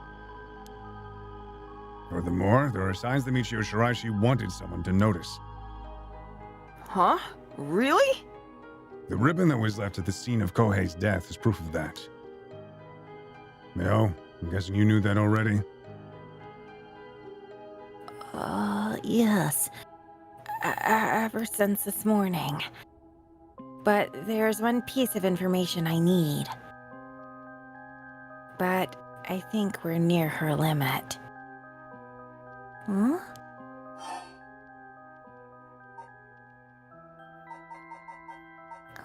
Record of Fates? So, if we get this Record of Fate's Yin Scroll, we'll be able to dispel the curse? Yes. The source of this curse is a tragic event that's called the Honjo Incident that dates back to the Edo period. And Omioji named Seaman You're fine. Seaman Tsuchimikado. Tsuchimikado. He said to me have recorded it to deal with the curse. Tsuchimikado. It ends up always being that way. When I have to read Japanese, I turn into fucking Dunma out of nowhere. Do it. Yeah. Who would you rather be? I mean, who would you rather be? I'd rather be Sawa. That's fair. Sorry. So I think there may be a way to dispel the curse. Sorry. Okay. Nani? Right. I'll leave out to approach this to you, Mio. I'll check with the Paranormal Affairs Bureau as well, but please make finding the Record of Fate's Yin Scroll your top priority. Understood. It's Tenma, use your comfort Japanese voice. Yeah.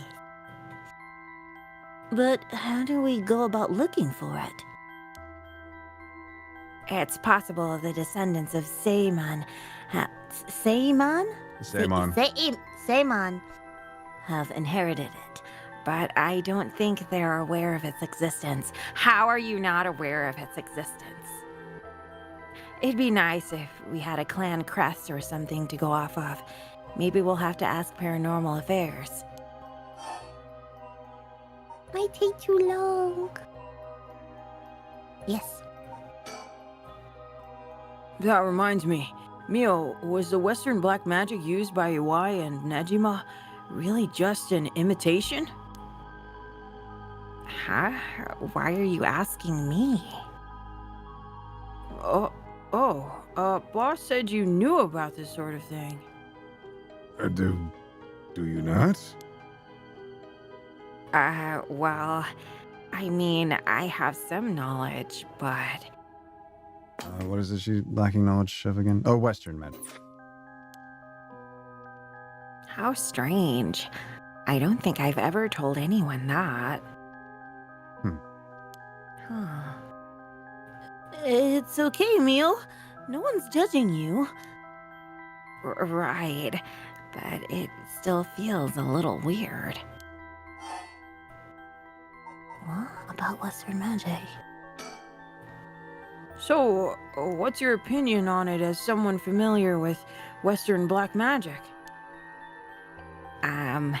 If I could have a look at their grimoire, I could be sure, but... based on their methods, I'd say they imitated black magic, popular around 300 years ago. It was advertised as magic anyone could use, and was employed as camouflage to evade witch hunters.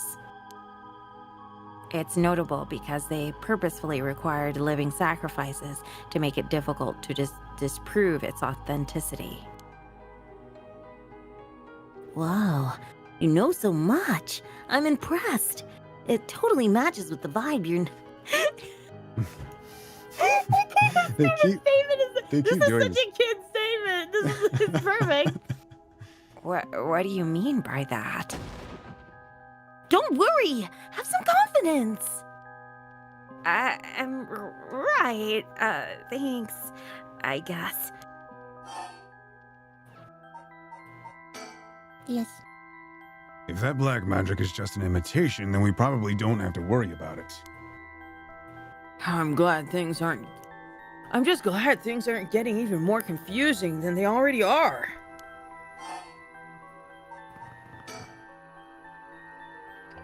All right, about the mastermind. I had an idea. Huh? What is it? This is about the chairwoman of Hihaku Soaps, isn't it? You mentioned her when you were telling us about that EY person. Yep. Whether the goal is to restore youth or to resurrect someone, she's got her hands all over this. She has money, too. It would also match Hideki Oraishi's account of a woman's voice. An evil business lady with supernatural powers? A classic setting! If only we could confirm those powers of hers were actually real. We'll need to keep an eye on her. I'll tell HQ to look into her. Now then, if we're nearing the limits, I'll stop beating around the bush. Time to tell it to you straight. Yaku Sakazaki. Huh? What, me? Yes? Take out your curse stone and give it to Mio. My curse stone? It's been in my pocket all this time. Thanks. I'm just going to borrow it for a second. Well, Yes. There are soul dregs inside, after all. What? How did this happen? I didn't do anything. I swear. You have to believe me. It's okay. We know. Yako, calm down and listen to what I'm about to tell you. But... There's no mistake that Jonochi and Iwai were killed by that curse stone. But the one who committed the act is the ghost of Michio Shiraishi that is inside you, Yaku Sakazaki. What? Inside me? What? What do you mean? What do you mean? It's okay, Yako. Please, calm down and listen. You've been possessed, Yako. By Michio's ghost. What? It probably happened when you were offering flowers at the site of the accident. Filled with regret, her lingering ghost reacted to the presence of her old friend and entered you, Yako. No way! You mean Michio's ghost is inside me? I've explained this once before, but just because you've been possessed doesn't mean that you lose control of yourself. Normally, the mind will reject such attempts, and it do nothing more than affect one's mood or energy levels. But Michio had a powerful spirit sense to begin with. And because she was your friend, your mind was open to accepting Michio's spirit. So, for those reasons, your mind merged without any issue. It's going to be difficult to separate her from you at this point. Which also means it will be difficult to guide her spirit to the afterlife. No way. We've merged? Me and Michio's minds are... But I don't feel different at all. I mean, I'm me, I think. That's because after she merged with you, Michio started to believe she was you as well. As a ghost possessing you, she's not fully conscious, only really a jumble of vague memories. Still, there are traces of her consciousness and memories as Michio Shiraishi. You have been acting a little different from usual. You would also sometimes react when coming into contact with things with a powerful influence. Really? That having been said, if we don't have a proper understanding of the regrets Michio Shiraishi had when she died and why, it would be difficult to separate her from you. That's why I didn't say anything. I'm sorry. If I carelessly provoked her ghost, it could have risked causing her to dig even deeper into your mind. Oh no. When we mentioned limits earlier, we mean that by letting things proceed like this, there's a possibility that you will join completely, making it impossible to separate her ghost from you. If that happens, you'll never be able to tell which of your thoughts belong to her and which belong to you. What? That's so scary. You mean I won't be myself anymore? Oh, but if it's Michio, then maybe it wouldn't be so bad? Oh, I don't know. What should I do? Bato. But it was actually Michio who used the curse stone. Well, I was unaware, wasn't it? Doesn't that mean her ghost has already taken over my body? Well, about that, I think it's probably the effect of the curse amplifying murderous impulses and the influence of the Feast of Shadows. While you were sleeping, the ghost's powers were boosted. And, strengthened by the feast, Michio's consciousness surfaced and took control of your body. Then that means I was the one who killed them. I cursed them both. Ah! Yako, no! You're being controlled. Right, Inspector? Yeah, that's right. It's likely she'd be recognized as not being responsible for the crime due to the possession. He's not something you can control. No need to worry about that. No! You're wrong! I wanted to kill them too! Those feelings must have come out. It's not only Michio's fault! I mean, when I learned that Michio didn't commit suicide, I wish that all the cruel adults around me would just die! I had the curse stone with me, and I wanted to get revenge for Michio if the chance came. That's how I felt. Yako! Because Michio wasn't able to escape her terrible situation. It was so hard. It wouldn't be unusual for someone to take their own life. And I had this curse stone. I made Michio get revenge all by herself. Michio tried so hard to keep on living in silence, and I treated those feelings like they were worthless. I should have done it myself right away. Ah! I'm sorry. I'm so sorry, Michio. Ah! Ah! That's why I killed them.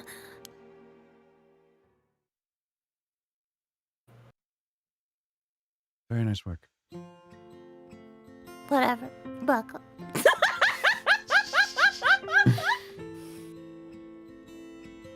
Now, how should she sound? Oh, we haven't had Valley Girl Yako. song in a while. Oh my god, Yako! I would ghost now! There you are. Oh, hi, Michio. What's up with you? You had me worried sick since you haven't been coming to school lately. It feels like it's been forever. I'm glad you seem to be doing good. Yeah, sorry. I'm sorry I didn't tell you why. I've always regretted it. Aw, come on. You're acting like we aren't buds. Come on. You tell me if anyone's making you sad, and I'll take care of them. Thanks, Yako. Actually, I'm here because there's something I wanted to tell you. Really? What's the matter? You can tell me anything. Well, the truth is, I did something unforgivable to an innocent man. Saying that I was forced to and didn't have a choice doesn't undo it. I'm sorry. I feel so guilty. What? I've done so much I can't take back, all because I was weak. There's no escaping the hell that I've created for myself. I couldn't handle it anymore. I started thinking about killing him and dying myself. Neither of us deserve to live in this world. What? But something went wrong, and that's why I died with regrets. But thanks to you, I finished what I wanted to do. Thank you, and I'm sorry for dragging you into this. What? Wait! You don't need to apologize. It's only now that I realize. And I know how selfish it is.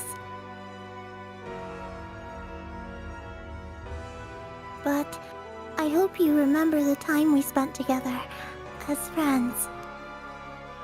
And how we were able to be together at the end. Please, don't forget me. Huh? No, Michio, wait!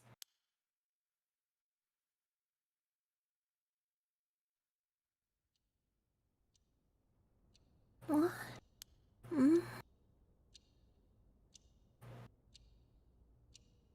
Huh? You're awake. Do you feel okay? I'm sorry I had to spring that all on you, Yako. What? Is this... Are we in the classroom? Was I...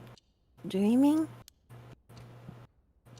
I'm sorry to rush this along while you're still gathering your feelings, but we need to hear what Michio Shiraishi has to say now. Right. And so, after considering what to do, is it true that Michio's consciousness has mixed with yours? But if I summoned her ghost, we may be able to establish some communication. Oh, I understand. So, you thought to use the spirit board again? Yep, I have a hunch. I think the spirit we called last time may have actually been Michio herself. Really? You think? And that her spirit has been close to you ever since then. Then let's do it. I think we should. And I want to hear from her. Very well. I have no idea if this will work during daytime, but let's give it a try. Are you ready?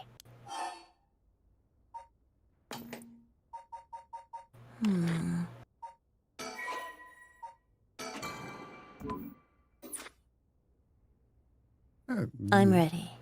Let's go. Yeah, I'm ready. Okay, here we go. Do you remember how to do it? Place your finger on the 10-yen coin. The reason they're doing this is because Michio is aware of where the hideout is for the serial killer, for Nejima. So they're trying to get the address of his hideout from her. So that's why they have to do this talk. Oh. We shall touch it. Mm-hmm. Good. Now do as I do. Oh, Spectre of the Spirit Board, please visit us. Oh, Spectre of the Spirit Board, please visit us. Please, tell us if you are there.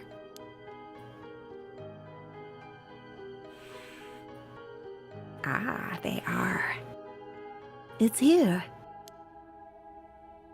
Now, is it the spirit of Michio? Yako, would you ask the spirit? All right. Are you... Oh, Spectre of the Spirit Board, are you the spirit of Michio Shiraishi? Yes. Ah! It said yes! Don't be so sure. Some spirits like to play tricks. Can you try asking it a question only Michio would know the answer to? A question only Michio would know the answer to. Let's see, then. Oh, Spectre of the Spirit Board.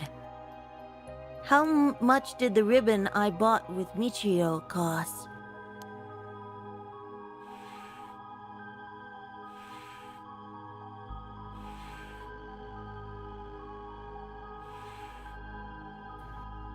$490. That's right. Well, it seems we have the right spirit. Okay, can I have you ask her a question? Okay. What do you want me to ask her? I want you to ask about the location of Fumichika Nejima's hideout and the location of the talisman as well. Oh, I almost did it in Sawa voice because I'm so used to it. Okay. Where is Fumichika Nejima's hideout? Oh, Spectre of the Spirit Board. Please tell me the location of Fumichika Nejima's hideout. If they say no, I'm gonna kick a puppy. Please! Terrible things will happen if he isn't captured soon!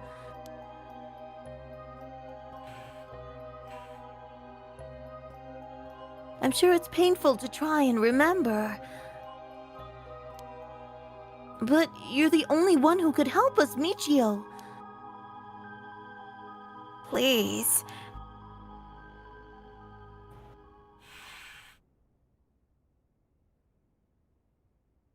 It moved. This is an address. She's giving us the address. Amazing! Thank you, Michio. Okay, I have the address. Thank you. All right, Ariel. Gonna move on and check out that address. Yes, sir! I'll contact HQ and order a simultaneous house search and sweep of the area. I just hope the information is accurate. I know it is.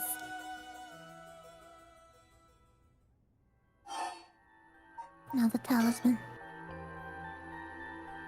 Oh, Spectre of the Spirit Board. Do you know where the talisman that you had is? Yes. She does know.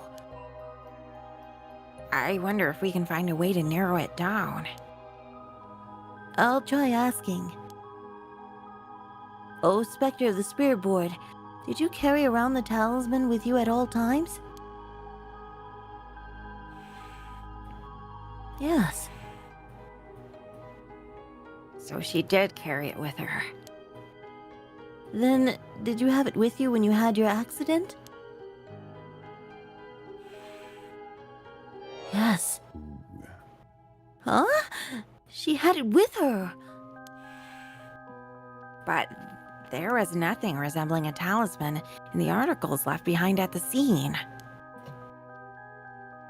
So that means someone took it with them and ran off with it before the scene was investigated? But who would do that? This could mean someone knew Michio had died before the police did. The first person to discover and report it was the caretaker of the apartment building next door. Should we check with them?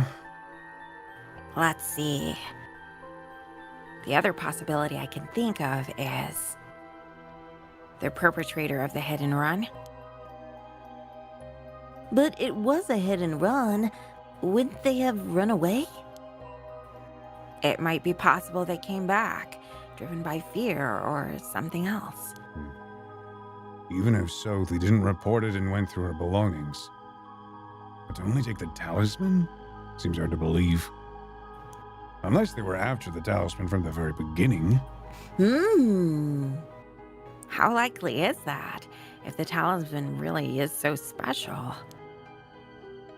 Ario mentioned the same thing, but to run someone over just to take something from them? It's possible they just picked up the talisman after hitting her for no particular reason. Either way, if it really was a hit and run, then I hope they get caught. It's possible she remembers something after seeing that picture of the car.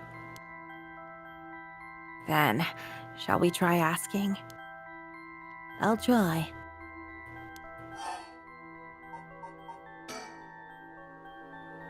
Oh, Spectre of the Spirit Board. Do you know who was behind the hit and run? Yes. She says she knows. That's a relief, if she hadn't known. Huh? In order for Michio's spirit to find peace, we need as much detailed information about what happened as possible. We can't send her off to the afterlife if we don't know what happened when she died. This isn't like a forced exorcism. Huh. So that's what it'll take. All right. I'll try asking. Right. Oh, Spectre of the Spirit Board. Who was the one who ran you over? I hope she knows the name. I wonder.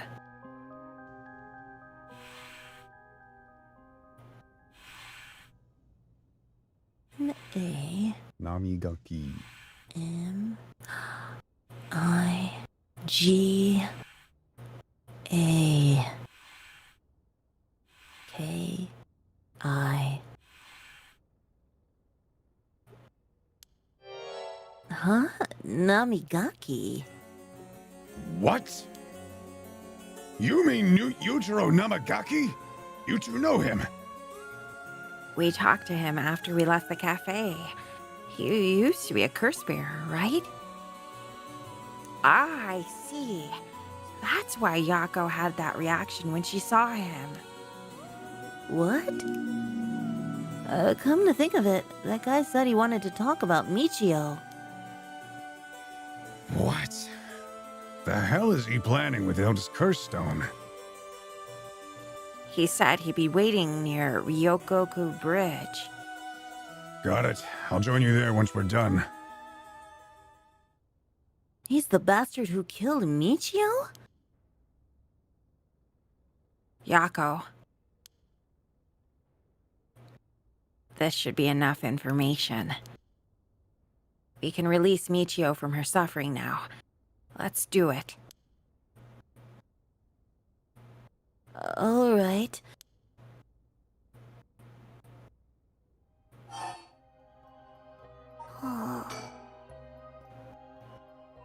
Oh, Spectre of the Spirit Board. No. Michio. Thank you. You helped us. You know? I'm so sorry. I didn't know about it all. Your family, the kidnapping, Mr. Jonochi. I'm so sorry. It must have been so hard. Not that I could understand, but I'm sure it was so hard.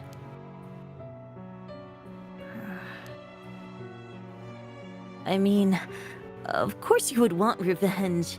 I wanted it too. We've done all things that we wish we could take back. We've all done things we wish we could take back. But I'm glad that at least I know, that I at least know the truth. That's true. Yako. There's so much I want to say, but that's enough. Let me just ask you one last thing. Someday, can we hang out again?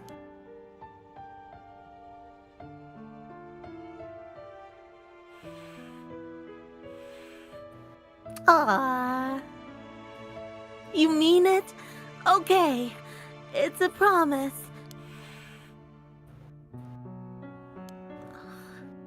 Have you asked everything you wanted?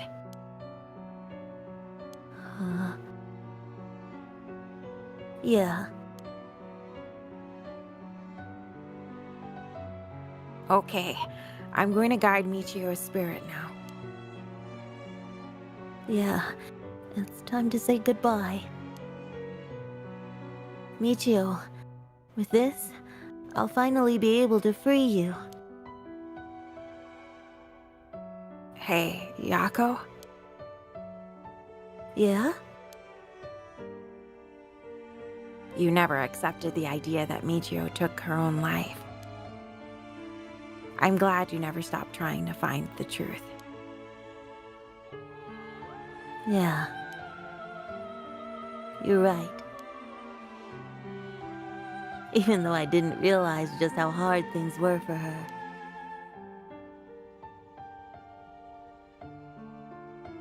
Mio? Sorry. Oh no, I'm crying too. I gotta stop this. So sorry. It's just Michio. She was taken advantage of by so many of the adults around her. She put up with so much. That's so sad. I should have tried and talked with her more. Yeah, I know how you feel. Thanks, Mio. It hurts thinking about all the things I could have done. Why did this have to happen to someone so kind and hardworking? It feels like she was ill-fated to the very end. It's just too cruel. But even then, she didn't even tell me about this stuff. And she let herself worry more about revenge than living. I'm mad at her for that. Sure, I should have noticed something was wrong, but come on. Oh, what was she thinking? Seriously, I mean, seriously! Am I really that unreliable? Of course I'd help you get your revenge, you idiot! I don't care how you changed or whatever. I just wanted you to live. Yako. I'll take responsibility for what's been done. But one day, if we meet on the other side, I'm gonna give her a good punch. Then I'll tell her she's been the real fool's procession, or something. Then we'll hang out like always. Sounds like fun. All right, I'm sending her off, okay? Oh, wait! Huh? No. Look, the coin. It moved to no all on its own. You're right. When did it do that?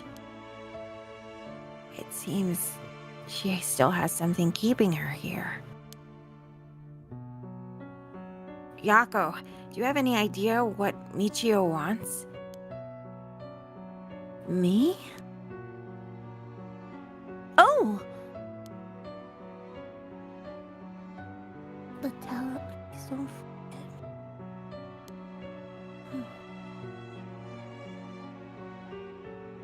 I think she told me that she didn't want me to forget. I see. Then... Michio, if you can hear my voice, let your feelings that you won't ever forget her be known. Show it through in action.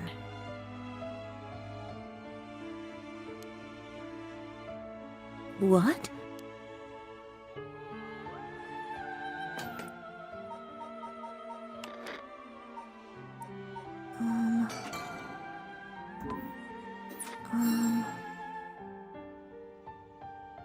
Do it through an action. I just did. Oh, you did? Oh, save it. That's right. That's so smart! Square Enix, you crazy!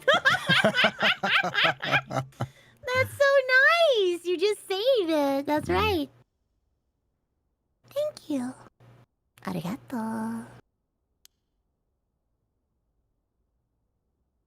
Though I don't really want you to punch me. So live a long life, okay? Aw. I'll see you later. Aw.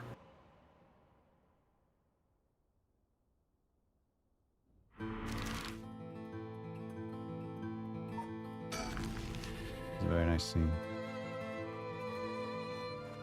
It almost got me crying. But I'm not a baby. Yeah, I'm not a baby. Yeah, you I didn't did a cry, baby. not Fuck at all. you. Fuck all of you. I didn't cry. I didn't shed not one tear ever. You couldn't hear no sniffling. Never. How dare you? No, what do you Yako, are you feeling all right? Yeah, I'm fine. Actually, I feel a lot better. I guess I really wasn't feeling like myself recently.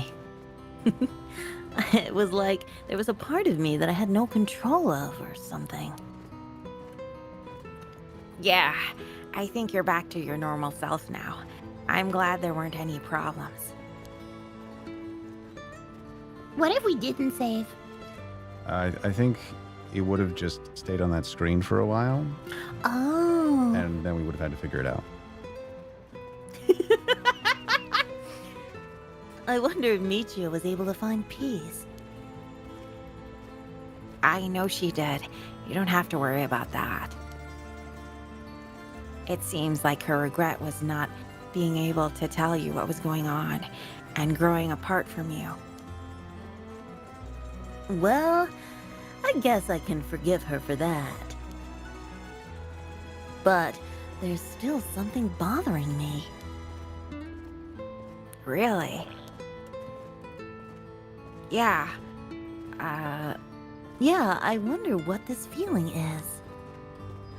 It's like there's a piece of her that hasn't left yet.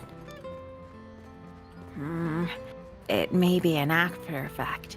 There's after effects? Okay. Maybe because you gave your stone to Chief Inspector Tsutsumi. Doubt it. Having a curse stone shouldn't have any effect on your body. But dealing with 4 curse stones sounds like a lot of stress. Good work, Chief. Someone's like a completely different person all of a sudden. Pretty much. But are you really sure about this? Having us arrest you once this is all over? You might be able to get your case treated as just an accident. It's fine. Treat me the same as someone who used a curse stone to kill someone. If anything, I should be thanking you for letting me go free until this is all over. So thanks, Chief. She's so bubbly about all this. The saving thing, there is a puzzle like that in the second game. It upset me so much because it took forever to figure it out though. Because they were more vague about it. They didn't have like a pause. It wasn't like this. It wasn't yeah. like this where they kind of forced you to figure it out.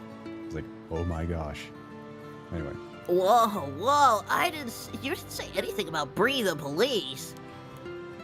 Sorry, but we don't have time to care about what you have to say about us. Hey! What business do you have with this girl now that you've lost your curse stone? I'll tell you this for free. I have her curse stone already. Ugh.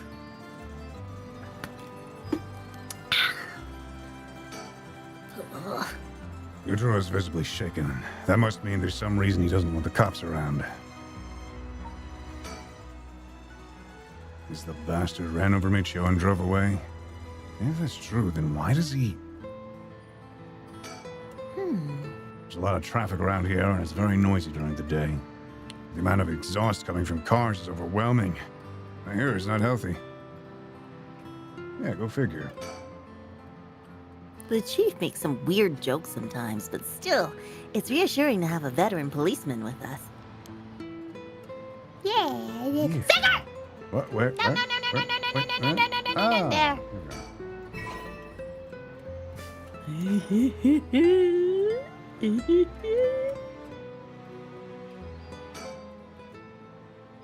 We should let him take care of this. Okay. I had a feeling that they were gonna bring the police over here. I don't have any ill intentions. Well, you were kind of saying they should. I wanted to tell you that I want to help if you intend to resurrect Michio Shiraishi. That was my intention from the beginning when I received my curse stone. And that's why I took your curse stone. Man, can't be too careful. Besides, what connection do you have to Michio Shiraishi? Well, we met once. I was so sad to hear the news of her death the other day. Uh-huh. Met once? I see. Well, I'm sure it must have been painful for you, but... do you think bringing back the dead will erase the fact that you hit her with your car? What? I'm sure that I have no idea what you're talking about. Use. It's almost night. If you don't know, I'll tell you, and you'll let me ask you some questions in return.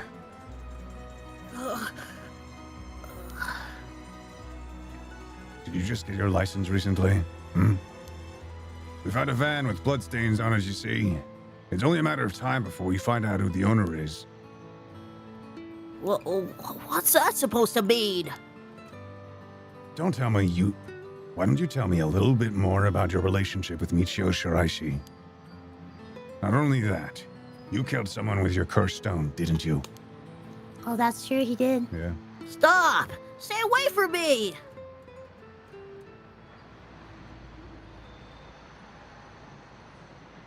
Damn it. Okay. I give up. It's all over for me. Afterwards, Yutaro Namagaki gave his confession. He admitted that he was behind the wheel of the van that hit Michio Shiraishi. He explained that he was speeding in order to impress a girl he had in the car with him. After hitting the schoolgirl, he drove away and planned to wash the car in secret to destroy the evidence. But he became nervous and went back to the scene of the crime at the urging of his passenger. When they returned to the scene, the female passenger went to check the victim alone while he sat panicking in the car. When she returned, she told him people were unlikely to assume a hit and run, as it looked similar to a suicide by jumping from height. Afterwards, the pair parted ways and Deutero dumped the vehicle deep in the woods under the cover of night. The two of them decided to keep the accident a secret. The next morning, Michio Shiraishi's body was discovered and, luckily for them, her death was ruled a suicide. However, a darkness lingered within his heart. From that day on, the schoolgirl appeared before him covered in blood, her limbs bent and broken, to spite him in his dreams every night. Even when awake, he would see a phantom of her corpse in the dark, moaning and cursing him at all times. Troubled by the constant hallucinations, it was only a matter of days before he suffered a nervous breakdown. He couldn't bear hiding what he'd done anymore and planned to turn himself in, but was stumped by the passenger from that night. It was then that he first heard rumors of the rite of resurrection. He thought that if he could resurrect the schoolgirl, that it would be like if the accident never happened. And with that, the darkness enshrouding his heart could be dissipated. From then on, he searched the area associated with the 7 mysteries of Honjo every night. And he received the curse of the foot-washing mansion as a result. He became a foot bro. I see. That's right. I'm not a bad man. I wanted to turn myself in. It was the girl who tempted me. Okay. Calm down and listen, son. If you don't think you've done anything wrong, what would these poor girls think if they saw you run over that poor girl?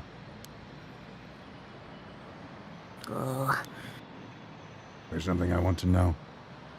Do you know anything about a talisman that Michio should have had on her at the time of the accident? Talisman? What are you talking about? So you don't know anything. In that case, what about that woman who was with you? Can you ask her? Oh, that's right. Everything is her fault in the first place.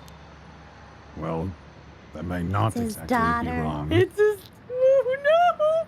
Just riding passenger in a car involved in an involuntary vehicular manslaughter isn't a crime in and of itself. But according to your statement, she neglected her duty to seek aid and instigated you to neglect your duty to report the accident. And if she took an article from the scene, she'd also be charged with theft. Can you tell me who she is? You have no intent of hiding anything anymore, do you? Yeah, that's right. It was her fault. Do what you want with her. It's time for her to face what she's done. Her name is Ayame Toto. She's an art student I met in town.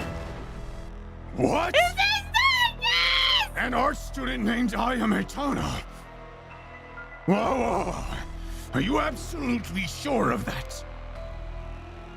What point would there be in me lying, you know? You now. What do you know her or something? I'm laughing because it's his daughter. She may look nice, but she's rotten inside. I like to meet the parents who raised someone like that. Oh no! Oh no! What's wrong, Inspector Sutsumi? You're drenched in sweat. No. Wait. Damn it! Why? How could this happen? Listen up. I'm taking this one with me down to the station for more questioning. You two go after the record of fate's in scroll. Got that? Okay. We will. Come with me. Oh no! Whoa! Oh no! That's his daughter. Let's get going. Yeah.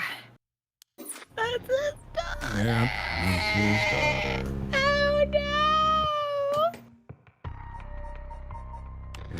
Are we ending it here tonight? Let's go with what you want to do. I want to take a shower because I'm drenched in sweat in this hot room. But Understood. are we almost done with the game? I think it will take one more episode to Okay. get the other Then endings. we'll end it here. It's a good idea.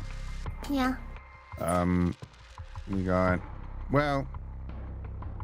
Do you want to Okay. do a little No, I bit think of it will. that? I think it and will then go, take or- a full. I think it will take like the full 4 hours, but I think it will be next time.